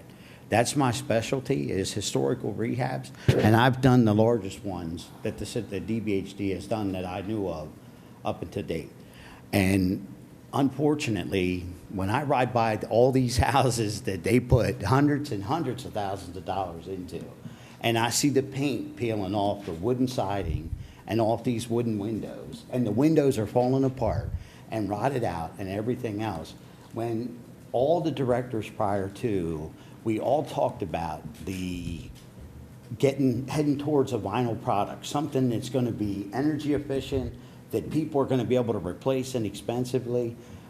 You can only go so wide with wood. You're done. The farther you go with wood, the weaker it gets. And it is an engineered product that's required to meet wind ratings, temperature ratings, and everything else. So you cannot say that a window can only be this wide. It depends how big the window is. The bigger the glass, the wider the frame around it has to be, and the wider the frame holding it has to be. And that's why you're so limited with the woods. And the hardwoods just aren't available. I bet you there's probably one manufacturer that I know of that will do custom wood windows now. And there's an actual ordinance in the city that does not allow you to change the size of the windows. So that adds another restriction to the wooden windows because of only one person, if they still do it. And then the waiting time on them is absolutely insane. So, I mean, honestly, I would encourage you guys to look towards vinyl products. They're very, very, very good products, solid products. A lot of them have wood filling in them. Unfortunately, the painting, I'd much rather see a window that stays white forever than to see a window that is green, because you can buy them in green. You can I can get them in 70 different colors right now. So, thank you. Thank you again for your comments. So we have to amend this, I believe, before I can offer it for a formal vote. Is that correct? Yeah, but we're still But suspended. we're still suspended Oh, rules. okay. So when that time comes, then he'll Okay. make a motion to amend if you. Yeah, if you want Thank to. you. So I would like to But you would like to consider it, right? consider Okay. this for a vote, please. So on record, okay. Thank you, Ms. Bowers. Moving on to Resolution 48, 2019. And I'm going to turn it over to Mr. Majors, Public Works. All right, and I'll read it into the record since I know you're struggling. No problem. So it's it's Resolution 48 of 2019, a resolution ratifying the professional service agreement with Urban Engineers, Inc. for the purpose of providing construction inspection and construction management services for the city of Harrisburg. And I guess I'll have the city engineer here, okay? And just briefly, for the record, as there was a question earlier, it does look like that there are specific projects that this Resolution 48 addresses. Is that correct? Chairman Majors, yes. There were projects listed in the request for letter of interest. Yes, sir. Okay, and I'll read those off since we have them in front of us. It's 2019 traffic signal and intersection improvements at North 4th Street and McClay Street. 2019 Forester Street traffic signal improvements, 2019 South 15th Street paving and ADA ramps, 2019 Market Street and Dewberry Street raised intersections, 2019-2020 South Harrisburg paving project, 2019-2020 North 7th Street multimodal project, 2020-2021 2nd Street two-way. Okay, and then if you want to provide us with any additional information for Resolution 48, sorry, excuse me. Was Mulder Square, that would be another. And Mulder Squares. That'd be another potential project. So the city did a public request for letter of interest for construction inspection, construction management / construction inspection services, CMCI, commonly known in the industry. These are transportation projects. We don't even negotiate rates. That's already done by PennDOT. So it's just the quality of the firm's resumes, qualification of their inspection teams. So we received, I think, 6 or 7 letters of interest from qualified firms. To be quite honest, any one of them could have done these services. They were all certified, had all the inspectors with NISET certifications, the ACI certifications for concrete, etc. But we had to separate them based upon the criteria identified in the request for letter of interest. And when the scores were tallied, so there was 3 selection committee members. I was one of them. But the purchasing office tallied all the scores from the rankings, and Urban Engineers and TRC Construction were the top ranked firms. Okay. And I just want to note, or maybe Wayne, you can explain about PennDOT's requirement for the independent construction inspection for projects of this size. So depending on the delivery method, especially if there's any federal funding in, Pub 740, which is one of the local delivery manuals of PennDOT, requires a separate construction inspection firm than the design firm for any project over 1.5 million. South Harrisburg pavement, 2nd Street, 7th Street, Mulder Square, they're all over 1.5 million. And just knowing, just from past experience, it's good to have a separate construction inspection, construction manager than the design firm, because the design firm produced the documents, and a lot of times they see them one way, and you know, as a city, we want honesty from that independent third party when there comes to constructability issues, contractors saying one thing, design team saying another, having that third party with that experience. So just while I was sitting here, I listed some of the tasks that are done by construction inspectors and construction managers. Now, I will point out that this is primarily a construction inspection service, but we did it for both in the event that we would need construction management services on a particular project. The construction inspector is our eyes and ears on the ground. That's a certification from PennDOT. Like I said, they have the bituminous asphalt and the concrete certifications. They're there anytime there's concrete being poured, traffic control is set up. We have to have that inspector there. We have the risk management side, making sure traffic control is set up properly. I don't know how many times I see contractors trying to set up traffic control when the pavement is wet. that's a no-no, right? If there's rooster tails of water behind a car, you don't set up that traffic control. That's a safety risk for the city. That's a safety risk for the contractor. They can't assume liability for us, and they shouldn't be out there setting up traffic control in the rain. They're interpreting technical inspections. So concrete trucks arrives on the site. We check that concrete for air. We check that concrete for the slump. We pour cores, which you've probably seen around 3rd Street. Those have to cure under the same conditions as the sidewalk and curbs are being cured, or foundations if for traffic signals and things. They'll go to the lab when those breaks occur to make sure that the concrete is the concrete we're paying for. If not, they rip them out, and you've probably seen a lot of curbs and sidewalks being ripped out around the city. ADA requirements a big issue. That's a big liability issue. We do a CS 4401 inspection forms after every ADA ramp is poured to make sure it meets all the grades and requirements of ADA laws. We have asphalt, very similar. Temperature has to arrive on site. It can't drive around, God's green earth, and before it gets to the city, it's got to arrive there at a certain time. It better arrive in heated beds. We can check the temperature of the trucks by opening the window on the truck. They have, digital thermometers or regular thermometers. They check that temperature of the asphalt. They check the certifications. Make sure, again, we're getting what we're paid for. We even core the concrete to make sure we're getting an 1.5 inches of overlay that we're paying for. It'd be very easy for a contractor if we didn't have somebody there to give us, 1 inch of concrete and give us basically, 66% of what we're paying for. The DBE compliance, prevailing wage certifications, making sure that the people on the job are getting paid those wage rates that they're authorized, that they're supposed to be paid by law. Quality control, other quality control issues, and then tracking force account work.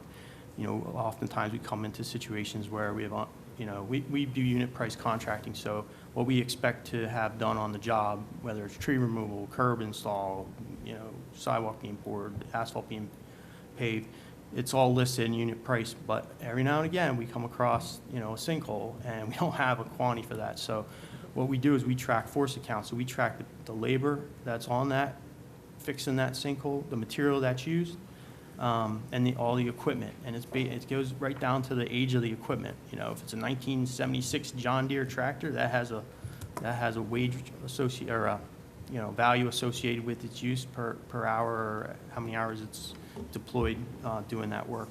And then for that construction inspection management services, we do have a project manager. So we hope that his skill set's not in the transportation, but he's a quick learner. So a lot of the construction management, either myself or Ambrose Buck will be handling. But every now and again, we come across issues where we need that interpretation of the plans or specs just from somebody that's maybe worked with the PennDOT industry for 30, 40 years, like we have in the two firms listed in those resolutions.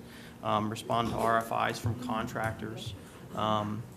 We get these a lot, requests for information, asking certain things about, the project or what was intended through the specs. And a lot of times we can't necessarily go back to the design team because they saw it one way and the contractor's seen it another. Just checking on schedules. These projects are very involved, have a lot of critical paths, a lot of subcontractors, a lot of elements to them.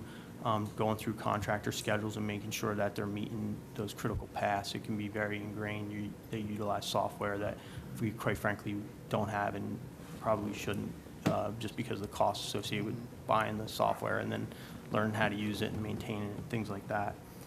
And then, minimizing toward exposure on these construction contracts is really big. I think the law office would appreciate that I'm saying that, but. So those are the kinds of things that, and constructability review too. So that'd be like a pre-bid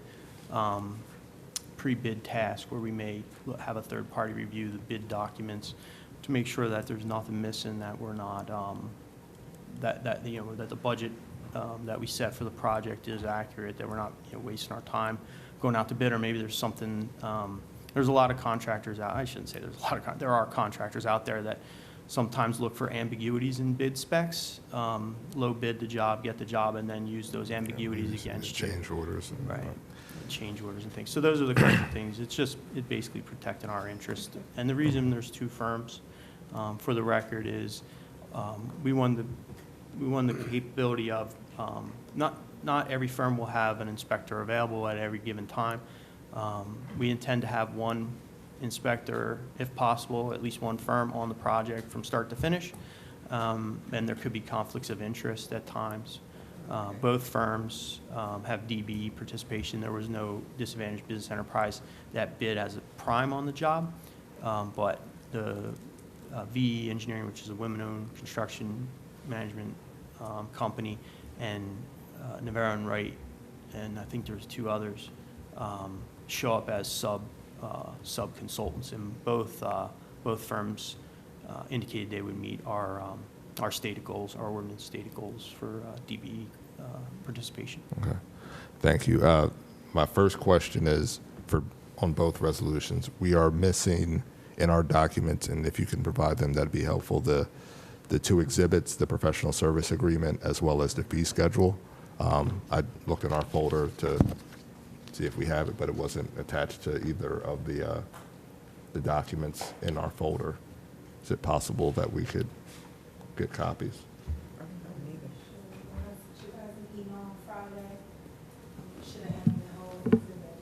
Let me see.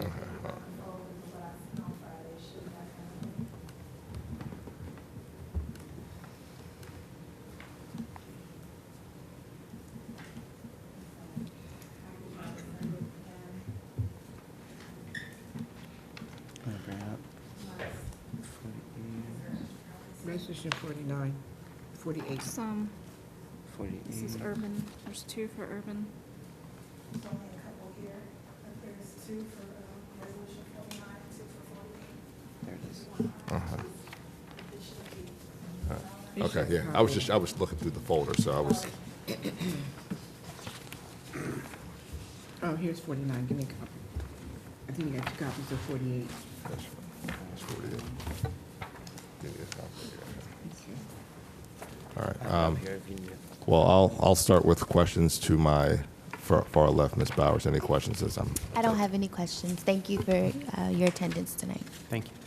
Ms. Green? At this time, I don't have any questions. I think you covered a lot in your piece. Thank you. Mr. Madsen?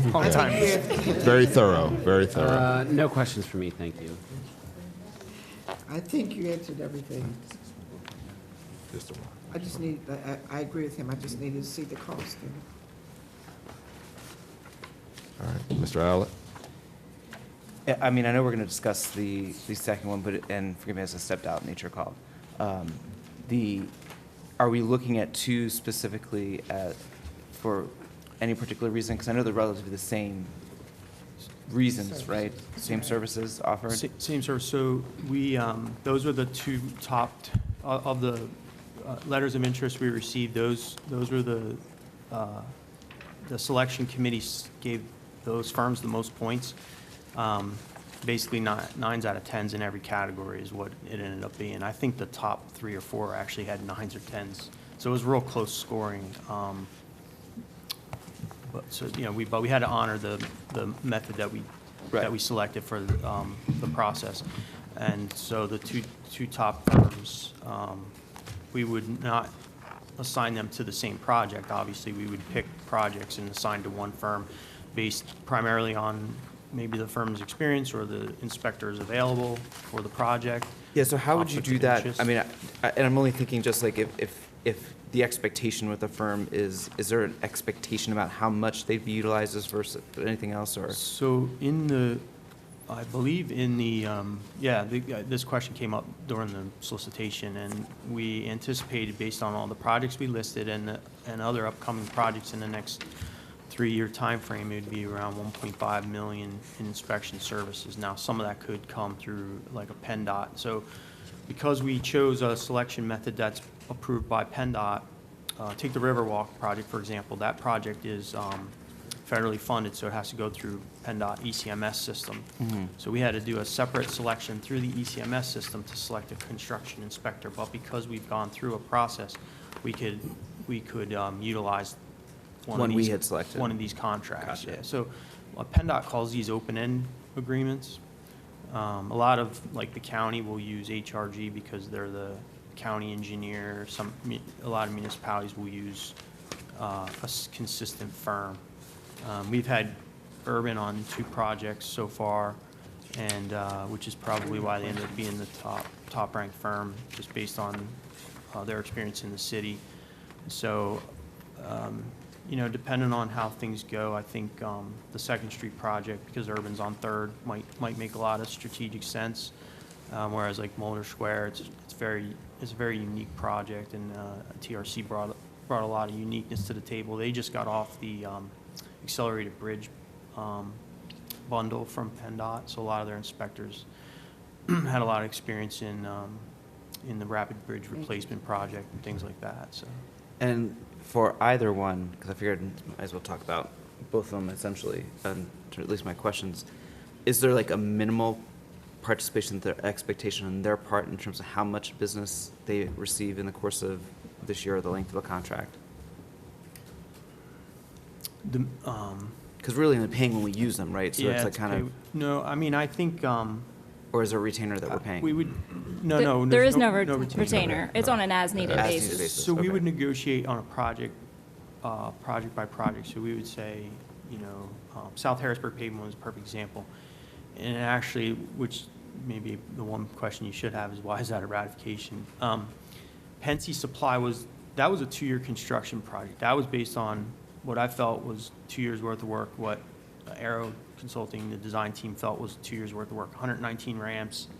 I forget how many linear, miles of roadway to be paved. Pensy was awarded that contract. Pensy Supply said they want to do it in 1 year, as long as they can start right away.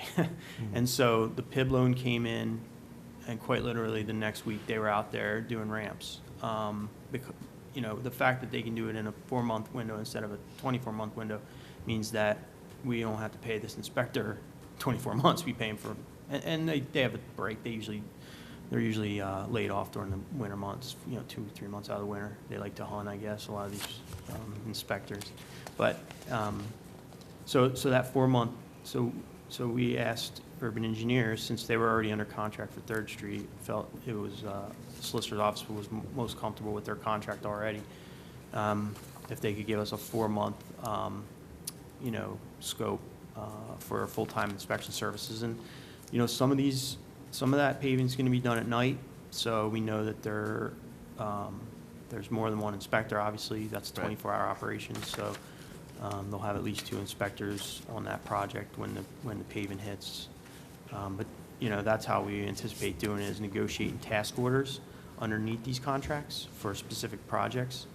And it won't be like an open end where it's like, hey, UGI is doing a patch, that's handled in-house. It's more of these major projects. All right, that's all I have. Thanks. Ms. Williams? Yes, so when are we contracting them for, a year, 2 years? I think it was a 3-year contract. It's I didn't see it for a 3-year contract. So we have 11 people from TRC and 11 from Urban, and they have different levels of fees associated. How much will we be paying them? So typical. Is there a limit to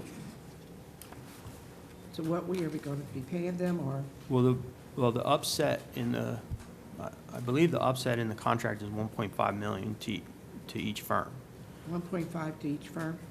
For the total duration of the contract. So all in. So that would come back to council if we were beyond the 1.5. To exceed that? Yeah. Money's coming from where?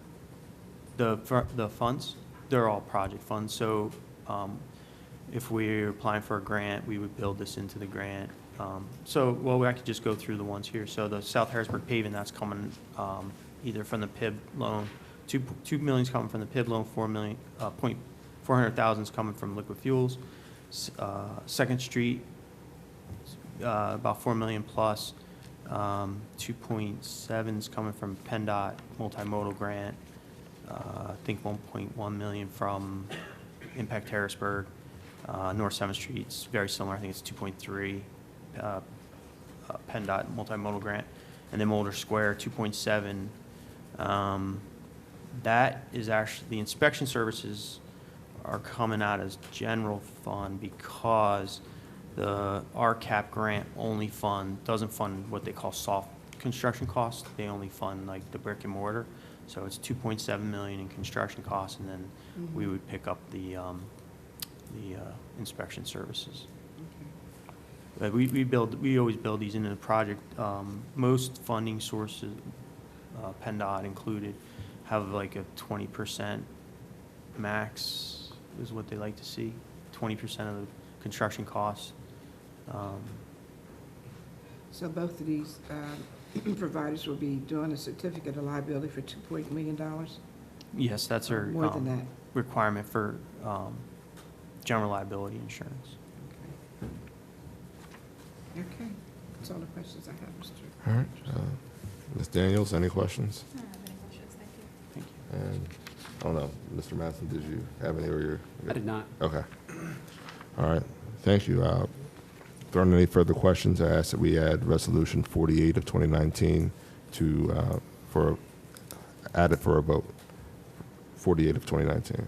I believe 48 or 49 would have to be read into the record. Yeah, I'm getting ready to Oh, read okay. 49. Okay. Just that was 48. So Just I'm going to read, 48. and I'll read 49 into the record. Resolution 49, a resolution authorizing the City of Harrisburg to negotiate and enter into a professional services agreement with TRC Engineers, Inc.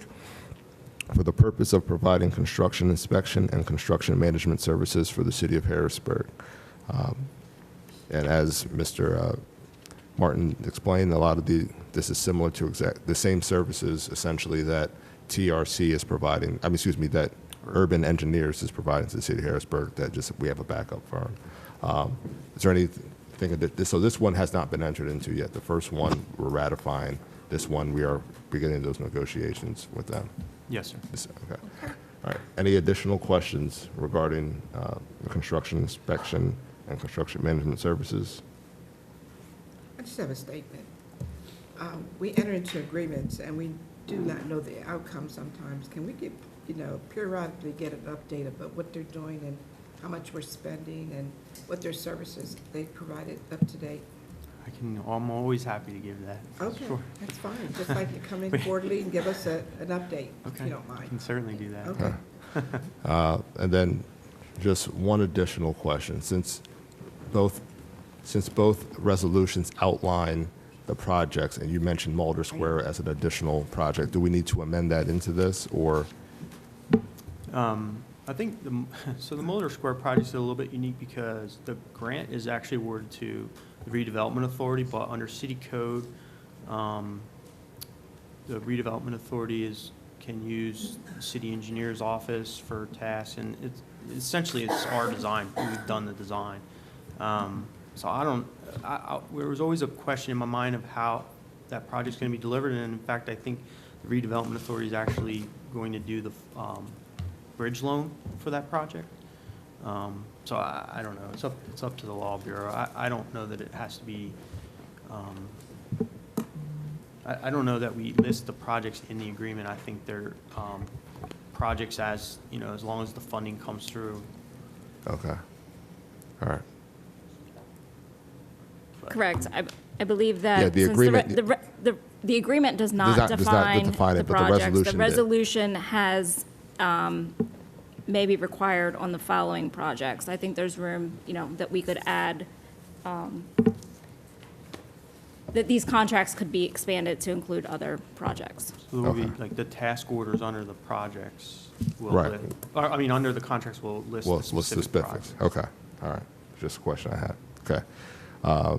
And I would ask that we move Resolution 49 of 2019 for a vote. But prior to me turning back over to President Williams, are there any questions from the public on Resolution 48 or 49 of 2019? Okay. All right. I See you. like when you're passing the liability on somebody else instead of the taxpayer. That's what it is. All right. Seeing none. All right. President Williams. Thank you, Mr. Majors.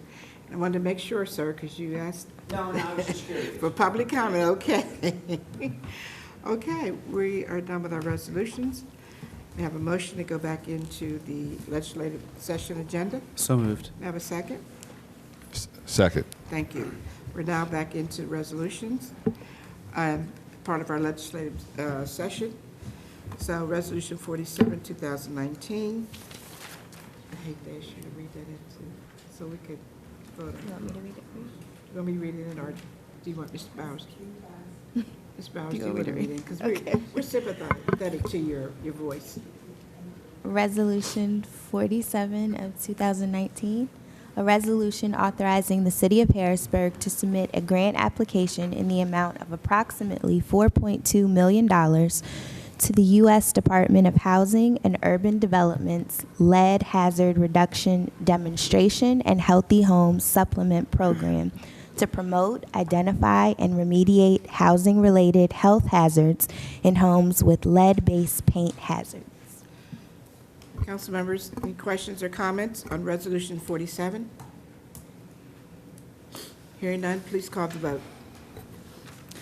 Mr. Allett, Yes. Ms. Bowers, Yes.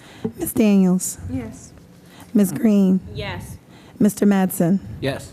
Mr. Majors, Yes. Ms. Williams. Yes. Vote 47 of 2019 passes. Mr. Majors. All right, and I'll read Resolution 48 of 2019, a resolution ratifying the professional services agreement with Urban Engineers Incorporated for the purpose of providing construction inspection and construction management services for the City of Harrisburg. Any questions or comments, council members, on Resolution 48? Hearing none, please call the vote. Mr. Allett, Yes. Ms. Bowers, Yes. Ms. Daniels, Yes. Ms. Green, Yes. Mr. Mattson. Yes. Mr. Majors. Yes. Ms. Williams. Yes. Resolution 48-2019 passes.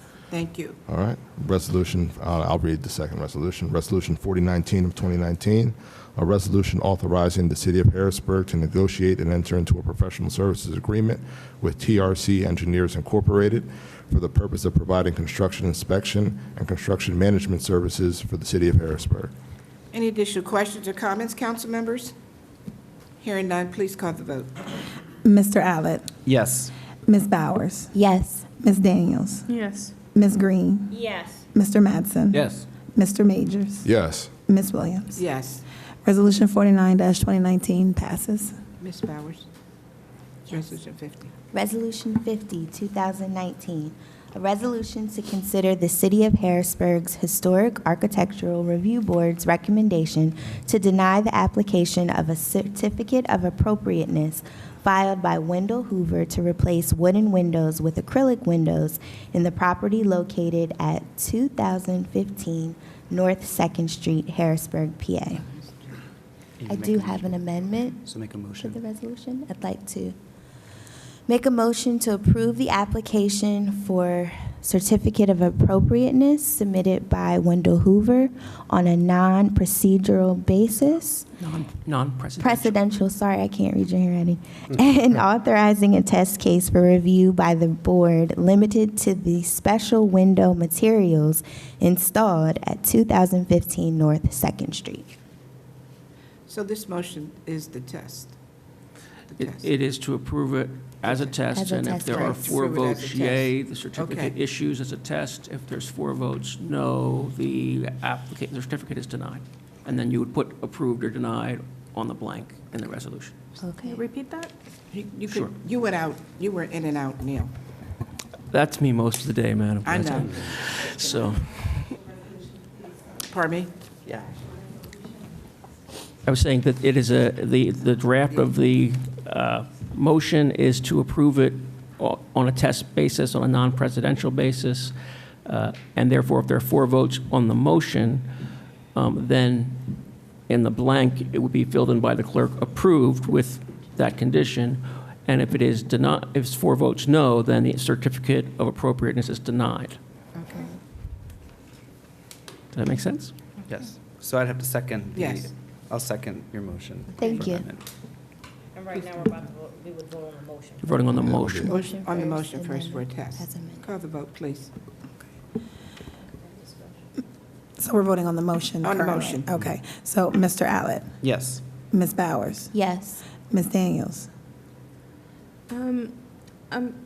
I just want Mr. Hoover to know that this isn't about the specific property per se, but I just have a problem with us fixing vendors' issues, and I feel like we're being forced into a conversation that we didn't even really have the information for. We don't know, I don't know diddly squat about wood materials and wood windows to be overriding HARP's recommendation. So I'm going to vote no on this simply because I don't feel I have more information than the board on this.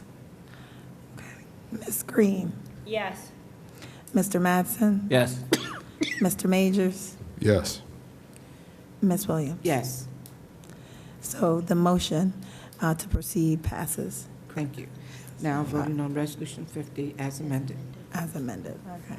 So, Mr. Allett, Yes. Ms. Bowers, Yes. Ms. Daniels, So that's no. Ms. Green, Yes. Mr. Mattson, Yes. Mr. Majors, Yes. Ms. Williams. Yes, So Resolution 50-2019 as amended passes 6-1. thank you. Moving on to old business. Madam President, as you were aware, earlier today, I issued a legal opinion to the council, the mayor, and the business administrator, trying to address the question of the 120-day rule under the administrative code that goes to mayoral appointments subject to the advice and consent of the city council. The mayor, through the previous submission of the resolution, which on the face says it's from the mayor, has exercised his prerogative to make that the request for a vote regarding the finance director, Bruce Weber, and ask for a vote of the council. Okay.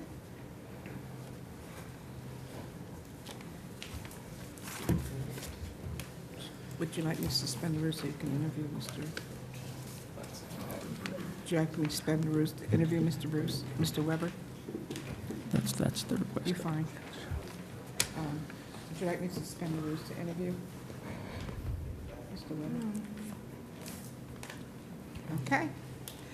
I asked if they would like to suspend the rules to interview Mr. Weber, and it was, consensus said no, so we'll, I will note, Madam Chair, that my office did bring down the copy after the start of the meeting Okay. of that resolution that had the resume of Mr. Weber attached. okay. Well,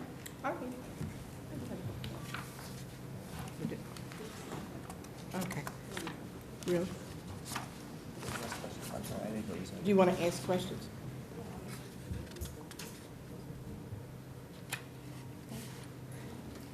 I'm going to suspend the rules. I have a motion to suspend the rules, please. So moved. Oh, good, first and second, okay. Mr. Weber, could you please come forward? There are some questions that Ms. Green, Councilwoman Green, would like to ask you.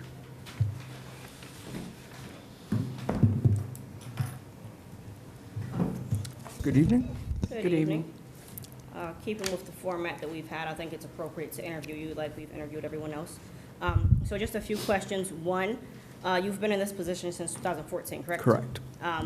Since you've been in this position, what accomplishments can you say that the department has had, or not so much that you've had, but that the department has had under your supervision? Right, well, that's important to note that obviously nothing gets done without a competent and capable and extraordinary hard work of the staff. So, where I may be more of a public face or deal with the bigger strategic issues, the work that my staff does is phenomenal, and the amount of resources that we have devoted to finance is, I would say, small, all things considered. So what we've accomplished, I think, is from any objectable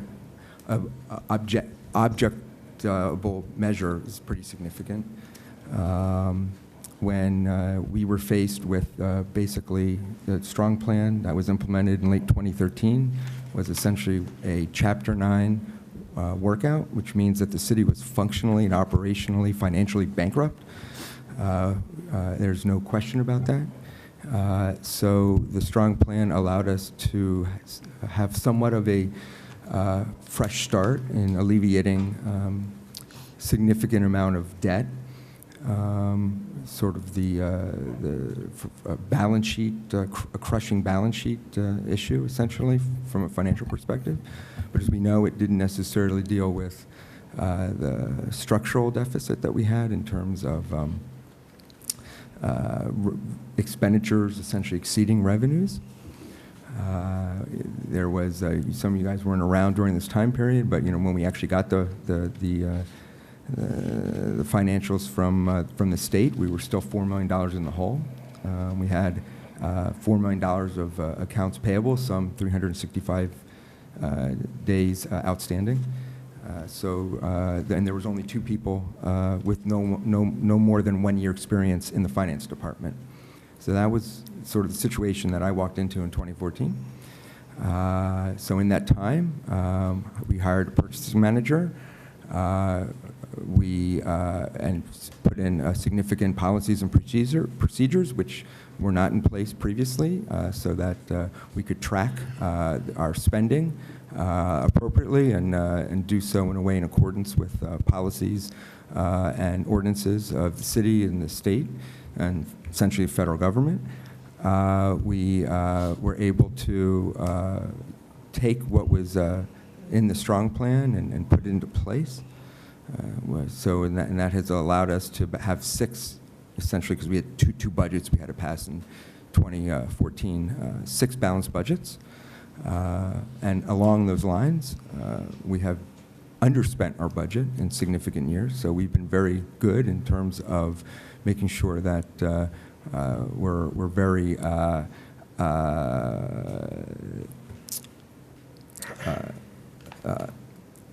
careful in pushing back on what is wanted versus what is needed. I'm not always everyone's best friend when it comes to that, but the truth is, you have to only can spend within your means, and that's very, very challenging to do when you don't really have enough resources to deal with the deferred spending that we had to deal with, as we know, with our infrastructure being a big part of it, but in all sorts of aspects of the city that was sort of held captive by the financial crisis and situation we were under for almost a decade.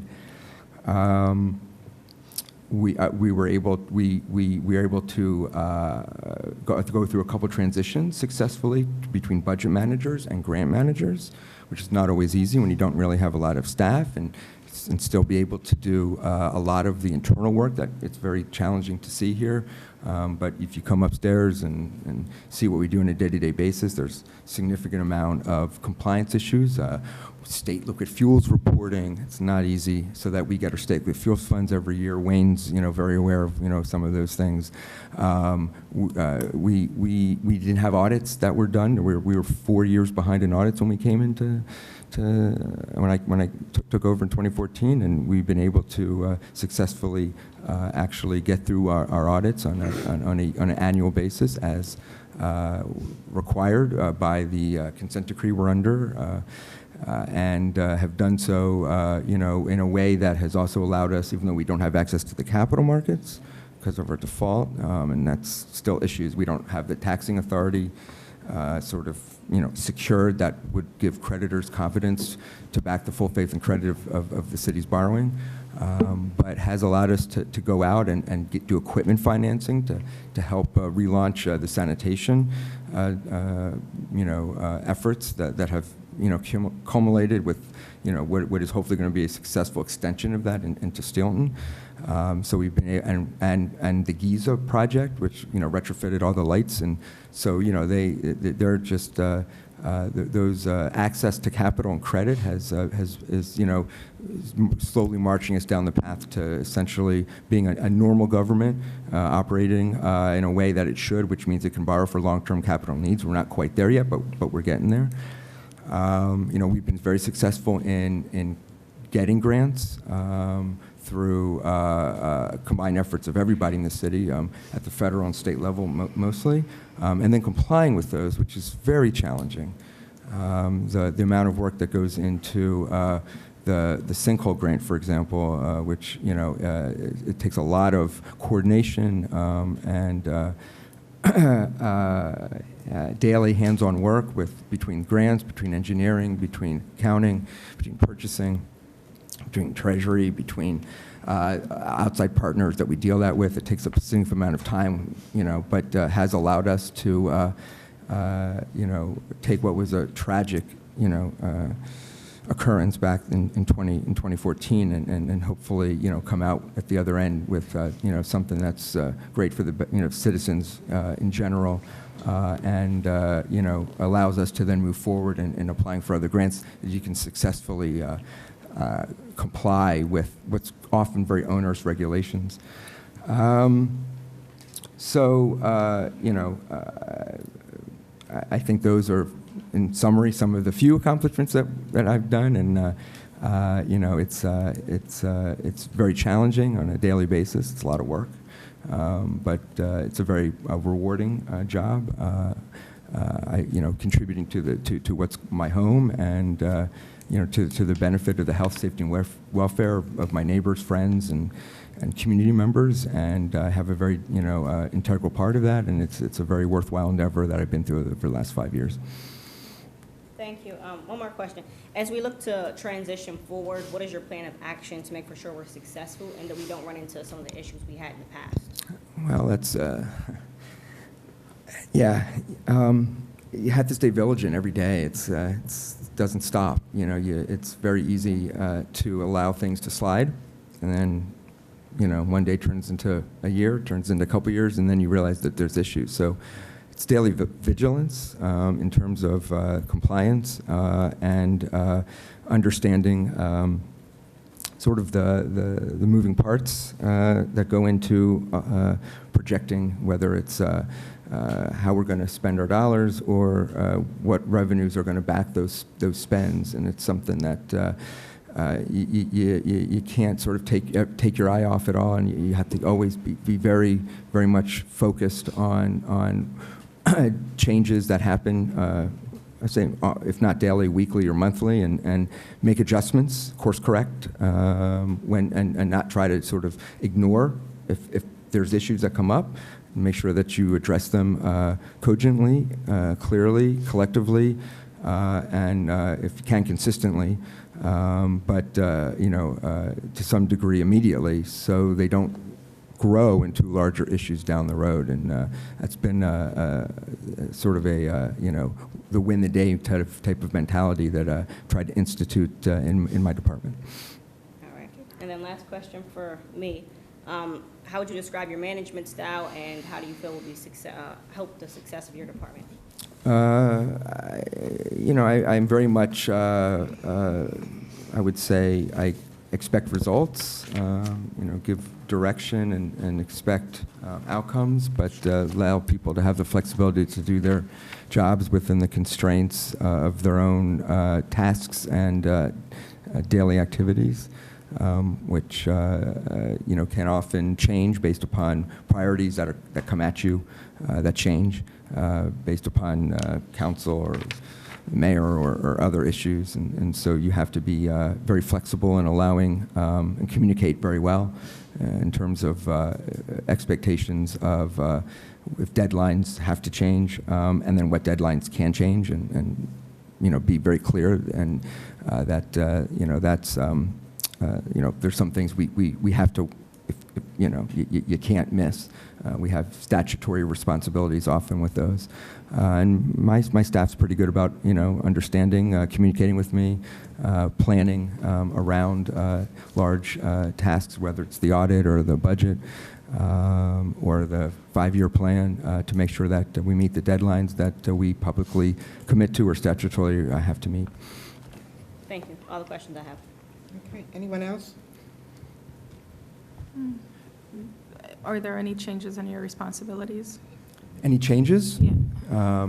Since Since before this appointment. No, not really. Outside of the ICA work, which, you know, hasn't quite crept up yet, but there's going to be more reporting responsibilities that, you know, are going to be required. We're not sure what they're all going to be yet. So, I mean, there may be some additional workload that's, and sort of rejiggering of sort of what information we can get out of our financial accounting system, but that's still a TBD, which we'll discuss more, obviously, as the summer and fall wears on. That's it for me. Okay, anyone else? Okay, Mr. Weber, I understand that you have extensive knowledge and skills, but I guess my concern lies with, when there are deadlines to be met, you are a little overwhelmed, and I see it, you know, over the years that we've had you in front of us with your budget, and also when we've questioned you on certain aspects of reallocations, you cannot answer. You will say, I'll get back with you. Our financial director should know, because he presents this to the legislative body. You shouldn't have to get back with us, because you should be efficient at that time to have the information that you're going to disseminate for us to vote on, to have all the required knowledge. So I guess that's my concern, is that I think sometimes when you're overwhelmed, you get hyper, and I think you're just, you know, you're not at your best. And so that's the only thing that concerns me. What do you feel about that? How can you address that? I try to be as prepared as possible, and sometimes questions come up that I guess I don't know. I think with budget allocations, we're pretty, for the most part, pretty clear about what they are. It's why we have the staff to answer questions who really drive those. We don't really drive the reallocations. That's usually coming from the other parts of the administration. Does the stress get to me at times? Sure, of course. It's. Well, I understand stress gets to everyone, but can you effectively, efficiently handle this position? I think I can. I've been doing it for 5.5 years, and I think from any objective measure, it's been successful. So I would say yes. Madam President, may I just add, as Bruce's immediate supervisor, in the past 6 years, I've never seen him miss a deadline, ever. In fact, I've seen him perform at a very high level in making very difficult deadlines. So we've never missed a budget.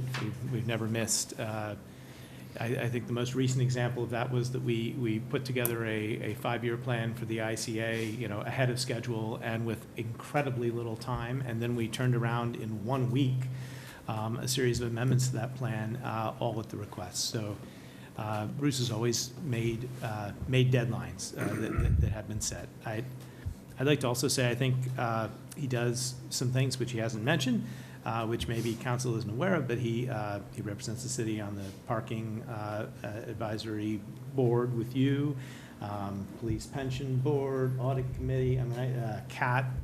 There's a lot of different ways in which his role as finance director expands the city's conversation in all those different ways. And I think most importantly, he has done a terrific job in assembling a great team. And he alluded to this at the beginning, but when we took office, it was hard to attract anyone to want to work in finance in the city of Harrisburg. We didn't have the institutional knowledge. I mean, he personally went out and recruited many of the members that are here today. They admire him. They work for him as a team. I think were he not here, we might not have such a high-performing team. But he's done a great job of recruiting, judging team members, and bringing really the best and the brightest to work here at the city. He's got a great team that works for him. Thank you for all those accolades, Mayor. Pardon me? Okay. So I don't particularly have a question, so Bruce, forgive me as I kind of address a larger issue that I feel that I'm concerned with. We have toiled with these appointments for, I think, what appears to be months now, in terms of having conversations back and forth about the role of counsel in advising and consent and what that means. It culminated with last week with us asking for a legal opinion. We did get that legal opinion today, but the legal opinion in many cases is inconclusive because our statutes are a mess when it comes to these types of situations. And I think... Yes. And so I object wholeheartedly right now to us having to vote on these because of the way that our ordinance have been structured that has not given us clear understanding of what we're actually saying yes or no to. And from what I understand, we could vote this up or down tonight. And if we say no, the mayor can send it back down. In the next legislation, we have to take the same thing up again. But I object to doing this because I feel like we do not have clear understanding of what our ordinances say and do. And I hate making a vote on this without really refining what our ordinances say as our role in advising consent and what that means. And going through the legal opinion you sent today, it's more ambiguous than it actually gives us firm guidance on. And my wish is that we delay the idea of these confirmations because it's become contentious until we can agree and come to some sort of legal structure by way of ordinance that we can finally clear this up as we go forward to not get into a politicization, I can't even talk. Does everyone know what I'm trying to say? Yes. Politicalization, thank you, of these appointments. And here's the underlying reason why, and I'm very sensitive to this because I feel like we are literally bringing into public discourse personnel conversations. Right.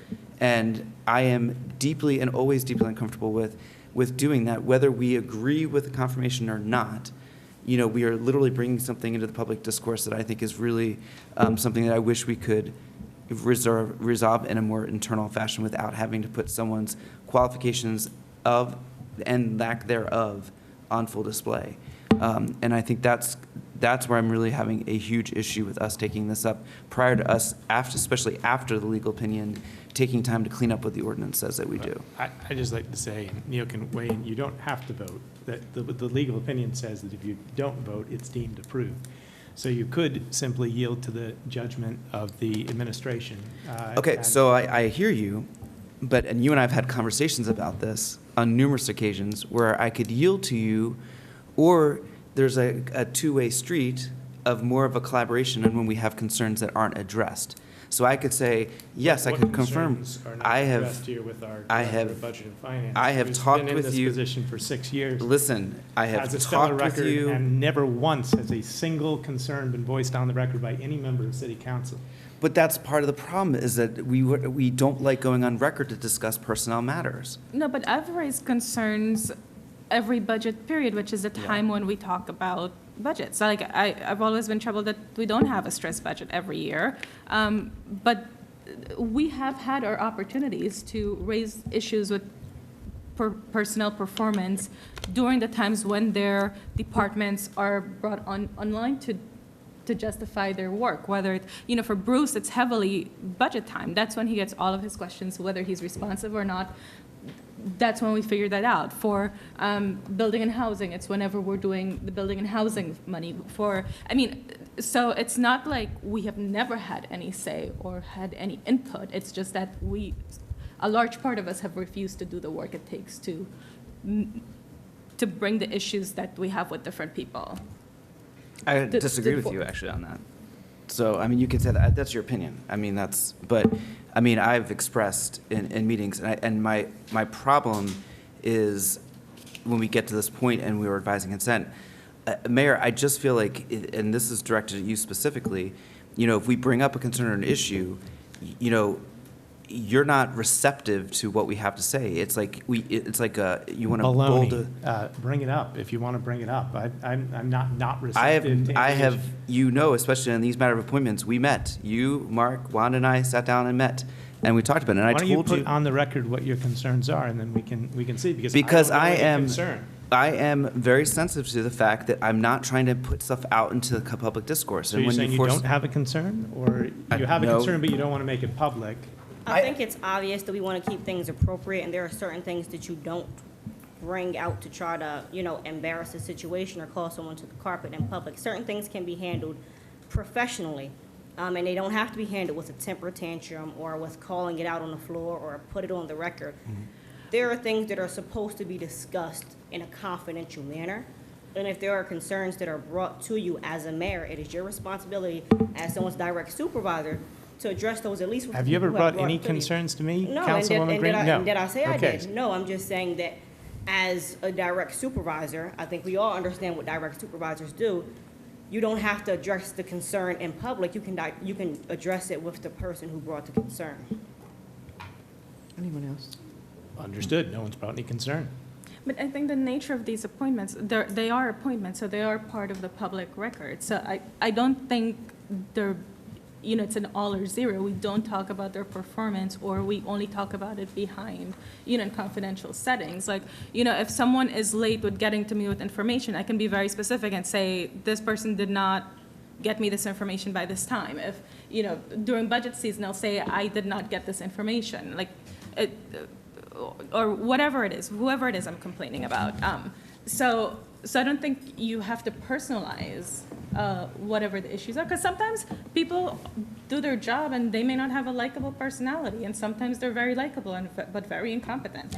So I think our job is to assess whether staff are doing their jobs when we're called upon to look over their jobs, their functions and their performance, not necessarily assess whether we like them or we don't like them. Or With regard to questions surrounding the budget, I have personally stayed up with Mr. Weber to all hours, painstakingly going over every single question that has come from council regarding the budget, putting those into PowerPoint form and doing our best. No, I'm just, I'm not saying either, That's for fine. or against. I'm just saying that every year we have an opportunity to evaluate how Mr. Weber does his job, whether he's doing it, whether he's not. And then that's our opportunity to assess whether we think he's doing or not doing his job. So what I'm saying is, it's That's not like. true. That's not true. We have to pass a budget. That's not an assessment of his job. That's our fiduciary responsibility as a body. If we think he's not doing his job and we're making please. decisions on that, then we are violating our own fiduciary obligations. No, you are conflating two separate issues. No, you cannot say Okay, that we Mr. don't- Weber is okay. not doing his job and then saying that it's reasonable for you to vote on a budget that he submits.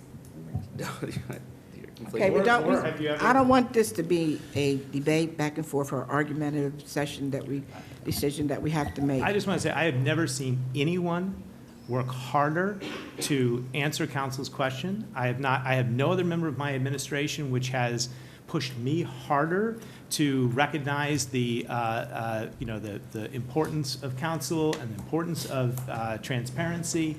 I think that comes from Mr. Weber having sat amongst you as a council member. But he is a constant advocate for the best communication possible with Harrisburg City Council. And that's been a repeated theme over the past 6 years. And if you haven't agreed with all of his answers, at least he's worked hard to try and get you an answer. He's met every deadline, answered every question that's been asked of him. I don't know what more you could possibly want.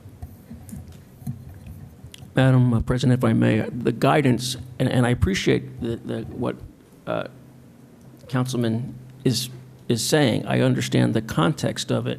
And to put it in other words, you'd rather do this ahead of time than in the midst. The council is a continuing body. The rules the other councils passed are your obligations, my obligations, the mayor's obligations to take seriously and fulfill if we haven't taken the work to change them. And they are what we have as the law right now. And to me, it's very plain what the sole role of both the mayor and the council is on appointments. And it's the first sentence that was previously passed here long ago of Section 415C. This 415C is actually of the optional third-class city code, which is the department head appointments shall be based solely upon executive and administrative qualifications appropriate to the duties of each department. That is the test. There is not a different test. That's the test that the state legislature set down, and that's the test that was put forth in our ordinance. And so it really comes down, is the person liked, disliked, fast, slow, tall, short, whatever, do they have their qualifications for the appointment on executive administrative qualifications appropriate to the duties of each department? And so it presupposes that the mayor, the council, understand for the department, which was created by a council of the departments along the way, what the duties of that department would be, and that therefore the person presented has the qualifications and that are appropriate and the executive skills that are appropriate for that department. That is the only measure. Advice and consent is not given a definition anywhere, because it is a constitutional concept that is 200 and some years old now, but it's not given a definition because it's meant for the branches of government to speak with each other. That's the advice part. The consent part is the council having the ability to refuse their consent or give their consent. But the advice part is the communication, and that's why it's two different words. And and all I can say is, I've spent 30 years as an advocate for the law, and to me, this is a pretty plain opportunity for the two sides to discuss, I think, in a healthy way, what those roles are of government and the two branches. That's why we have not one point of view, but competing points of view on decisions. And I wish the law was in a better place than it was. I can't make the law change after this started. I can only assist you if you want to modify the law, going forward. That our office can help you do. We can't change the optional third-class city code, and we can't change the case law that guides us on appointments, reappointments, and all of those things. It is more than 100 years old now, and they have upheld the same standard the entire time. So, those are what guide lawyers in trying to give you advice. And this advice came about, I will tell you, there's only 2 prior opinions in my office, and neither of them had to do with actually answering this question. Yeah, but the point, I guess the concern that I have, going back to any action that we take, yes or no, does not change the after effect of that action, is that then we could be down here voting on this weekly, however, every time we meet, or we can resolve ourselves to determine exactly what ordinance needs to be stated, how it needs to be stated, so that we know exactly how to move forward. I'm inclined to vote no on every appointment until we can clean up the ordinance.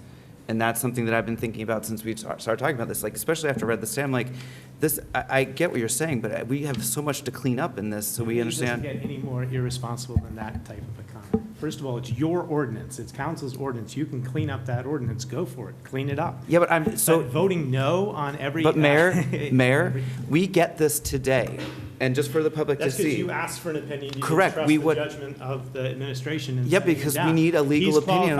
Mayor, let him I'm speak, talking. and then you speak. Stop. We get this talking over opinion him. today. You guys can do this professionally. It's roughly 50 pages. We get it. I got it at 4 o'clock to look at.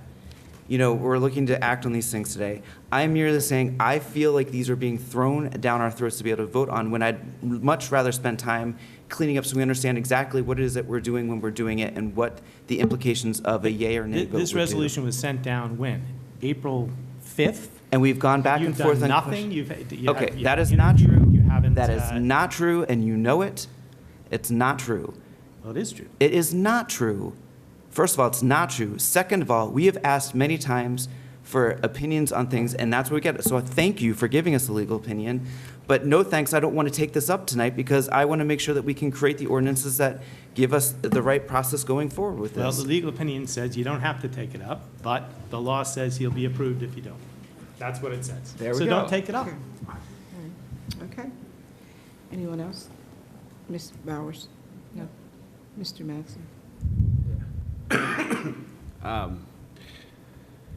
I just hope that we can figure out some sort of compromise. I echo a lot of what Councilman Allott had to say, but I just procedurally just do not like this process and how it could be perceived as how we treat our staff. I think we need to sharpen up the ordinance so that we can figure out a compromise between airing out concerns we may have in a private setting, so that way it's not aired out in the public, but also find a way that if there is gross incompetence or corruption of some sort, the body can display that to the public and make a decision to vote. Do you have any concerns, Councilman Mass? Are you alleging that there is any type of gross incompetence? I am not saying this. Okay, so you have none, and you've had months of none. Now, Let me correct you. Okay. Mr.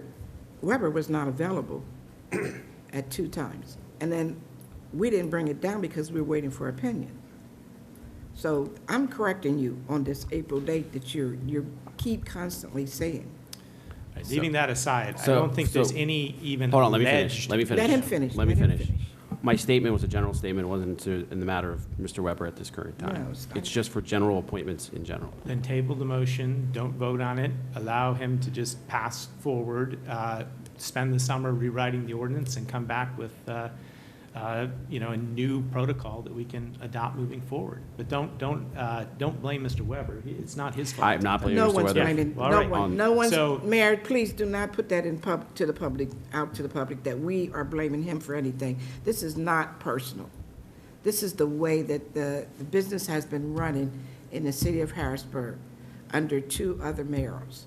And now we want an opportunity to look at this legal opinion and address this ordinance that goes back to 1982. Earlier, 1977, I think was the Well, first. I think they amended it. Yeah. They amended it. So we want to look at that ordinance and amend it again. So, Mr. Weber, please don't think this is anything personal against you or anyone else in the city of Harrisburg. That's it for me. Oh, I'm sorry, were you finished? I was. Okay. Mr. Majors, you have anything to say?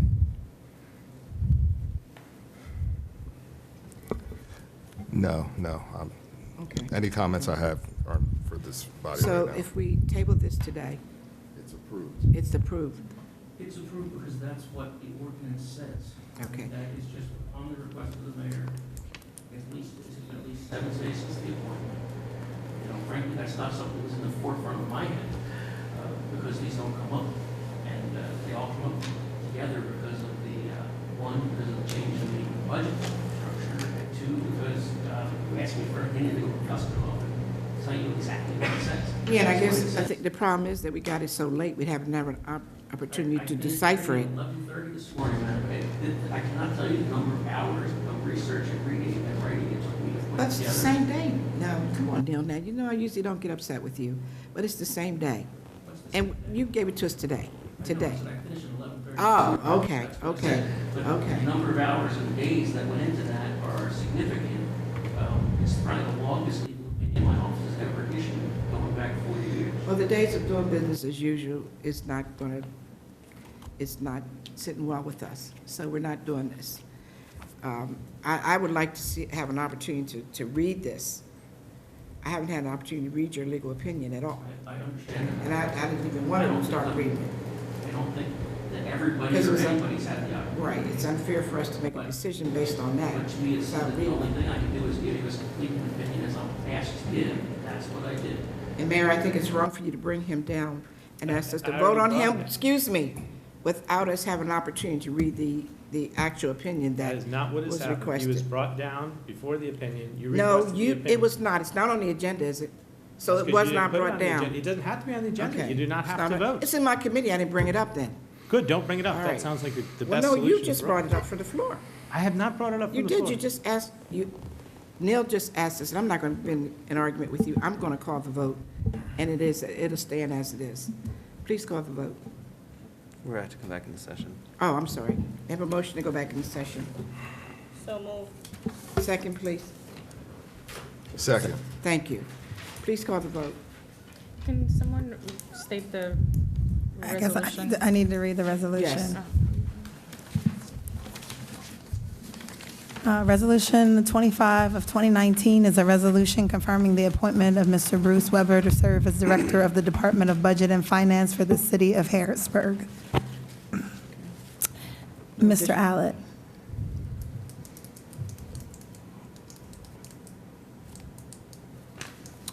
I'll vote yes, but under protest.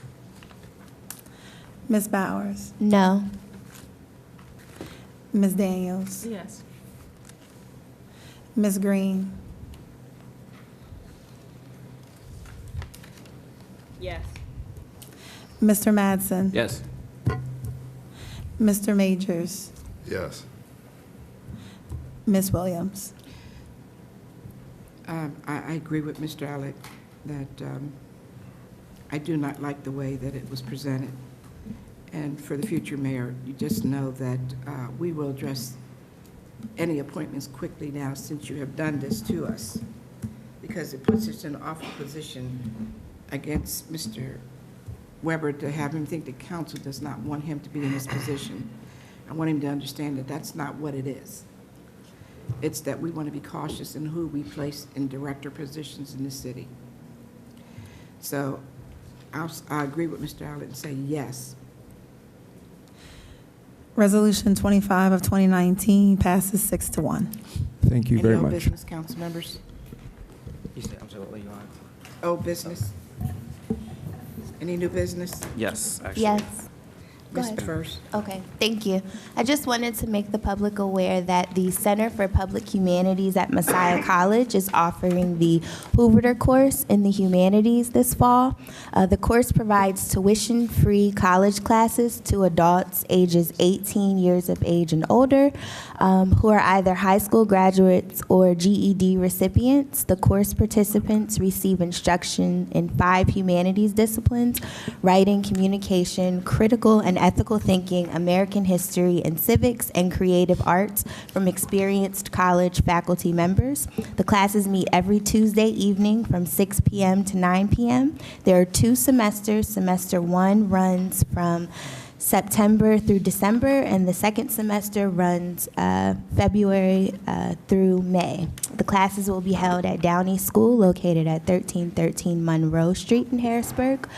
Students receive free books, free childcare is provided on site, and 6 college credits will be awarded to those that successfully complete both semesters. For more information, the public can contact Jean Corey, the director. The email is cph@messiah.edu. Thank you, Ms. Bowers. Mr. Allen. I just want to bring up, from the public comment earlier today, when was brought up about the commuter parking passes. I had some conversations within the city. I would really like us to brush those off and come down with some more clarity by way of ordinance for that. Yeah, parking issues. I believe it's not precisely as understood. Yeah.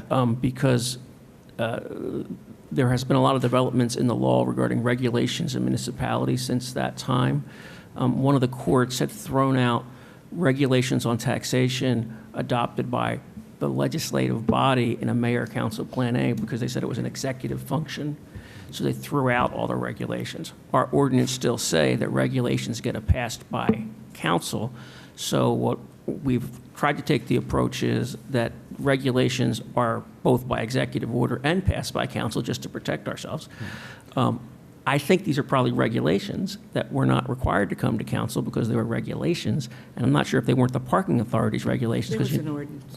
No, it started as an ordinance, and then it authorized someone to be the director to make regulations. And so the regulations, I think, are either the parking authorities, which is, when it said entity, that's what I think they were talking about. Yeah. Because the parking authority ran the permit process, if I understood it correctly.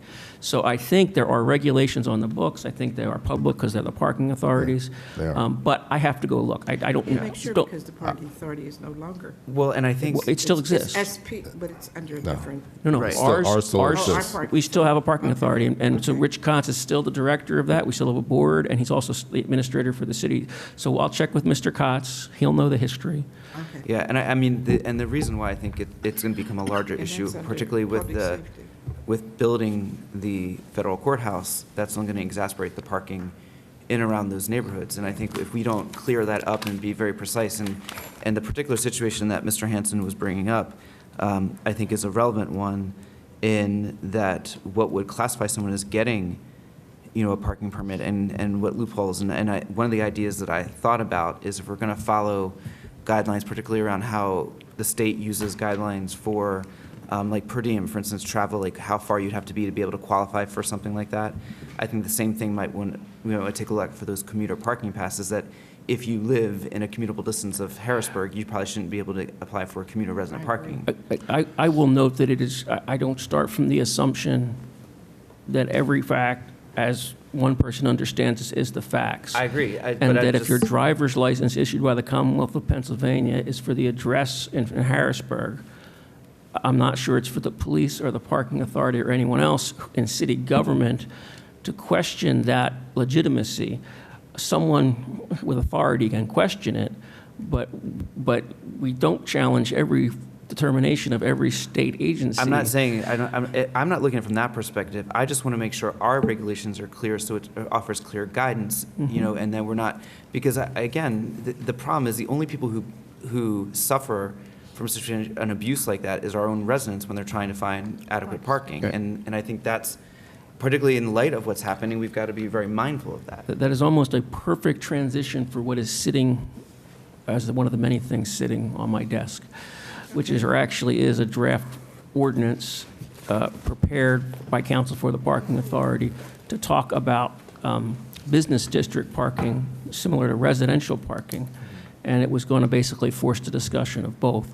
Residential parking permits are an issue that has been difficult to resolve, and measuring them is difficult to resolve. Absolutely, and so, it's only going to get worse. The anticipation is that comes down to you in the fall, and it's going to open the time to have that discussion, you know, moving forward. So, you know, that will be a timely request. But we will get the parking authority and the parking administrators information on how the regulation came to be. That's not always crystal clear when you look online. So I asked you to work with my public safety chair. Sure, Ms. yeah, Green. and I'll put Mr. Kotz in a discussion. Right, Mr. Kotz is the institutional knowledge. Okay. One other thing, Madam President, we had mentioned this at caucus, I've mentioned it before. On June, I think it's the 11th or 10th, the federal government, HUD, issued a national notice of the expected available funds for 4 different programs, 3 of which we participate in, for each entity around the country. That notice normally comes out, I believe, in February, maybe even January. So the feds are way behind on this notification. I literally got it like right as your council meeting was starting on an email. What the federal government has not done, HUD has not done, is move their August 15th filing deadline. We are now under a crunch that is substantial. There's a 30-day public comment period on the proposed action plan. It is anticipated, based on discussions right before this meeting with Mark, with Franchon, and the mayor, that that action plan will be coming down and be ready on Friday. There is a request directly from the mayor's office that the council, in order to meet the deadline, have a hearing next week, a public hearing, as opposed to just a public meeting next week. We don't have time to advertise for that, if you're talking about Tuesday. We do. Today is Tuesday, so we have time. It would be. Is it a 10-day notice? No. But wait a minute, it didn't come down yet. So I realize that. You're dependent on it to come down Friday. But what if it doesn't come down Friday and comes down Monday? Madam President, I'm painfully aware of what I'm saying. I will tell you that without it coming down, you are at risk of losing, and by failure to comply with the HUD regulation, the 30-day window of comment, and having the application deficient, because you need a 30-day public comment before you submit the final documents that then go into the application. And that application is technical and difficult to put up. And the estimate I've been given is that they need by August 10th to have everything. That means the comment period has to close somewhere around August 6th or 7th to give still a breakneck pace to incorporate the comments into the final documents. So the objective is to bring down the 3 proposed ordinances you normally see, by Friday, Monday, something along those lines, for a hearing next week. I will put into writing with the regulation, and literally this is a conversation from 5:30 or 5:15 after I left your office. Are you assured that it would come down Friday? It has to, or we're forfeit. I mean, I don't know how else to tell you. It comes down, or the city. Every effort to get it on Friday. It couldn't be done beforehand. We will have every effort to have it by Friday. We're committed. We're committed to getting it done by Friday. Okay. That would give us just enough time to have a 30-day comment period and accomplish this by the 15th. Yeah, I would respectfully suggest it's an all-hands-on-deck type of situation. It's frankly both a moral and legal obligation to get these. These are monies for the most neediest people in the city of Harrisburg. We are so much aware of that. I know you are, We're but well aware of that. I'm. And if so, we weren't, Mr. Ford tried to make sure that we. I got you, but I say so. We will push on our end for everything we can do to get it to you. I want to make sure you do it. And I will give you Question. a plain. What's that? I have a question. Sure. So I had asked at a previous work session on June 18th for an action plan, given everything that's due by August 15th. But my comment is there are 32 days from today until August 15th. So how is this 30-day window? I don't understand. You're missing 10 days. I'm using business days, so I didn't include the weekends. No, so it's calendar days under the law. So that's what it is, calendar days under the law. So that's where your 30 days runs. Okay. So, I mean, the reason we couldn't have an action plan earlier is because we didn't have an action plan. Only at the last meeting, I believe, did you approve the consultants that are writing the action plan. And those were due today, right? Well, that's different. I think Okay. you're thinking about the lead, but You're you already talking about- approved the ones for CDBG. We already approved what? The consultants that are drafting. Oh, okay, that okay, are 'cause I'm advising sorry. us on the action plan. Sure. Were just recently approved by council. Right. Mhm. The federal government only,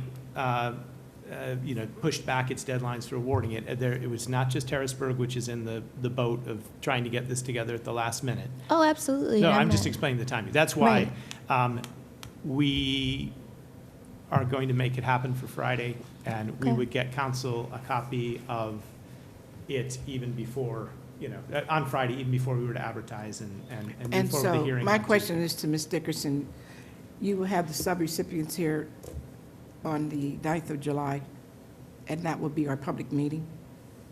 We would advertise it, and they would be invited, as would the public and everyone, to. Oh, I'm sorry, you're not allowed to speak on participate. those terms. No, no, you're right. she's- She deferred to the mayor. He's been speaking. Yeah, I'm new to this process here. All I know is I need a hearing date on the 9th, and typically everyone's crazy. invited, including the subrecipients and all applicants at that time, because that's when it becomes public. Okay. Madam President, and I will note, this is where the crunch is different. The public hearing was normally held when that Exactly. notice came out, but the Exactly. feds didn't issue the notice, and they haven't changed their deadlines. Okay. So the public hearing was often different than the council reviewing the Exactly. ordinances. So what you're getting is what is now called an action plan, which had a different name of it before, and that's one resolution, and you're getting 3 ordinances on the 3 budgets coming together. You would still have to have, presumably that you would want to, the subrecipient hearings somewhere after the first night that's a public hearing. Those are public meetings on that. And then you have to have another legislative session, because it's an ordinance, to vote on those ordinances. Traditionally, councils had 3 or 4 nights between introduction and a vote of public events. I mean, that's the reality of how you've done it. You're not obligated to do it that way, but you are obligated to have 2 different nights where you have ordinances considered and then wait to consider them and then vote upon them. That is your obligation. And, so the public comment period can't close for 30 days from that opening night. So to be fair and consider the public comments, it's unfair to have the vote on those budgets before the public comment period closes. So that puts you into that first week of August. It's not a fair process by anybody, but it's the process we are left with. And to meet what is now the regulations of the federal government and still be eligible as compliant with the regulations when we submit on August 15th. Whether that will change over the summer, because I'm assuming the federal government's going to get a lot of pushback from a lot of places, but we can't rely on that as hoping that comes. We could adjust if suddenly they announce, on July 15th that it's a September 15th deadline. Then adjustments could be made, but you can't go in presuming that they're there, because you are at risk of forfeiting the money. And the way I see it is we're combining the hearing with the council meeting in which we're introducing the ordinances. We wouldn't have to do that. We could have a hearing, we could just host our own hearing. But I think combining the two and using the power of council to help us get the word out would result in the most people coming to the hearing. And then it's clear you're not voting next week. You're just bringing people together and publicizing the plan as proposed. And then the idea would be you would come back, ideally, the first week of August to simply vote on the plan, make any changes to the plan, and get that done by August 6th, 30 days after the meeting next week. But both the plan and the budgets. So at the very least, we'd be asking you to come back twice over your recess. Once next week to kick off the process, and once in early August to vote. Will you be here? Depends on what dates we're looking at. Okay. That's Right. just the timing. Right. That is how we can Yeah. get it done. If the federal government were to extend the deadline, then you wouldn't have to come back in Right. August, but we should still have the hearing. We're coming back in August, we were coming back in August anyway, the 27th. Well, this would This have had to to be be before the around. 15th because Okay. of the deadline. Yeah. I'm just, And, All and, right. I don't have a problem with that. yeah. Anything else, Ms. Bowers? No, thank you. I just think it's very unfortunate that we have to be in such a crazy. I agree. Noted. Just- Duly noted. Yeah, just Go just ahead, Mr. also, and just one comment. Again, I don't think this is a time constraint that anyone is, that anyone anticipated or anybody wants to have seen done. A lot of this is coming down, as was mentioned, from the federal government based upon the timelines that we received. I'd also like to just push back. It's just on the way that you characterize, Mayor, sometimes. The discourse between the two of us when it comes to the resolutions to approve those folks from our consultants. You said we just approved it. We just received it as well. So I don't want it. I don't want the record to reflect that it was not a issue of council I not. did not mean to imply that. Well, I'm sorry. based upon the conversations that's been going back and forth on how you say council doesn't do things, blah blah, blah, et cetera.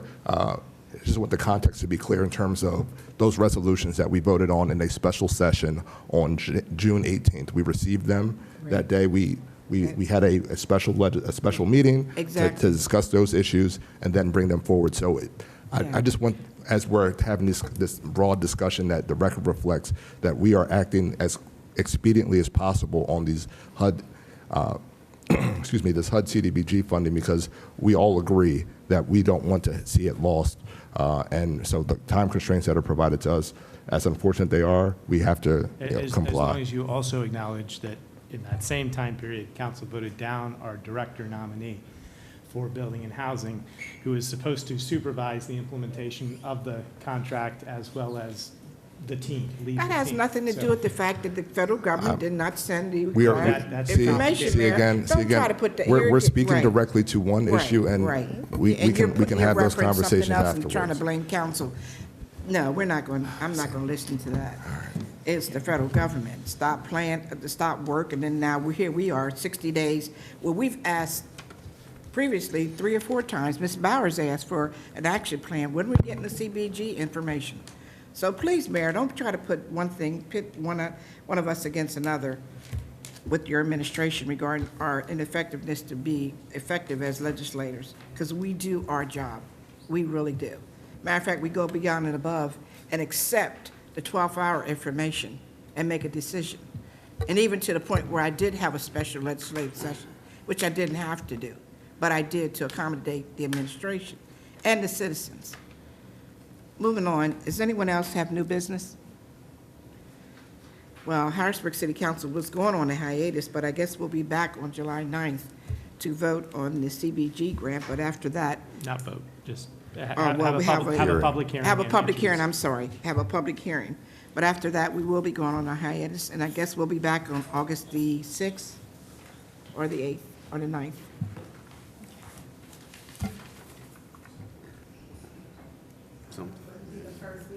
Our Yes. proposal was Tuesday, August 6th. August 5th. We'll be back on August 5th to vote on the CBG. If there's no other information, no other business, I ask for adjournment, please. Motion to adjourn. So moved. Second. Second. Meeting is officially adjourned.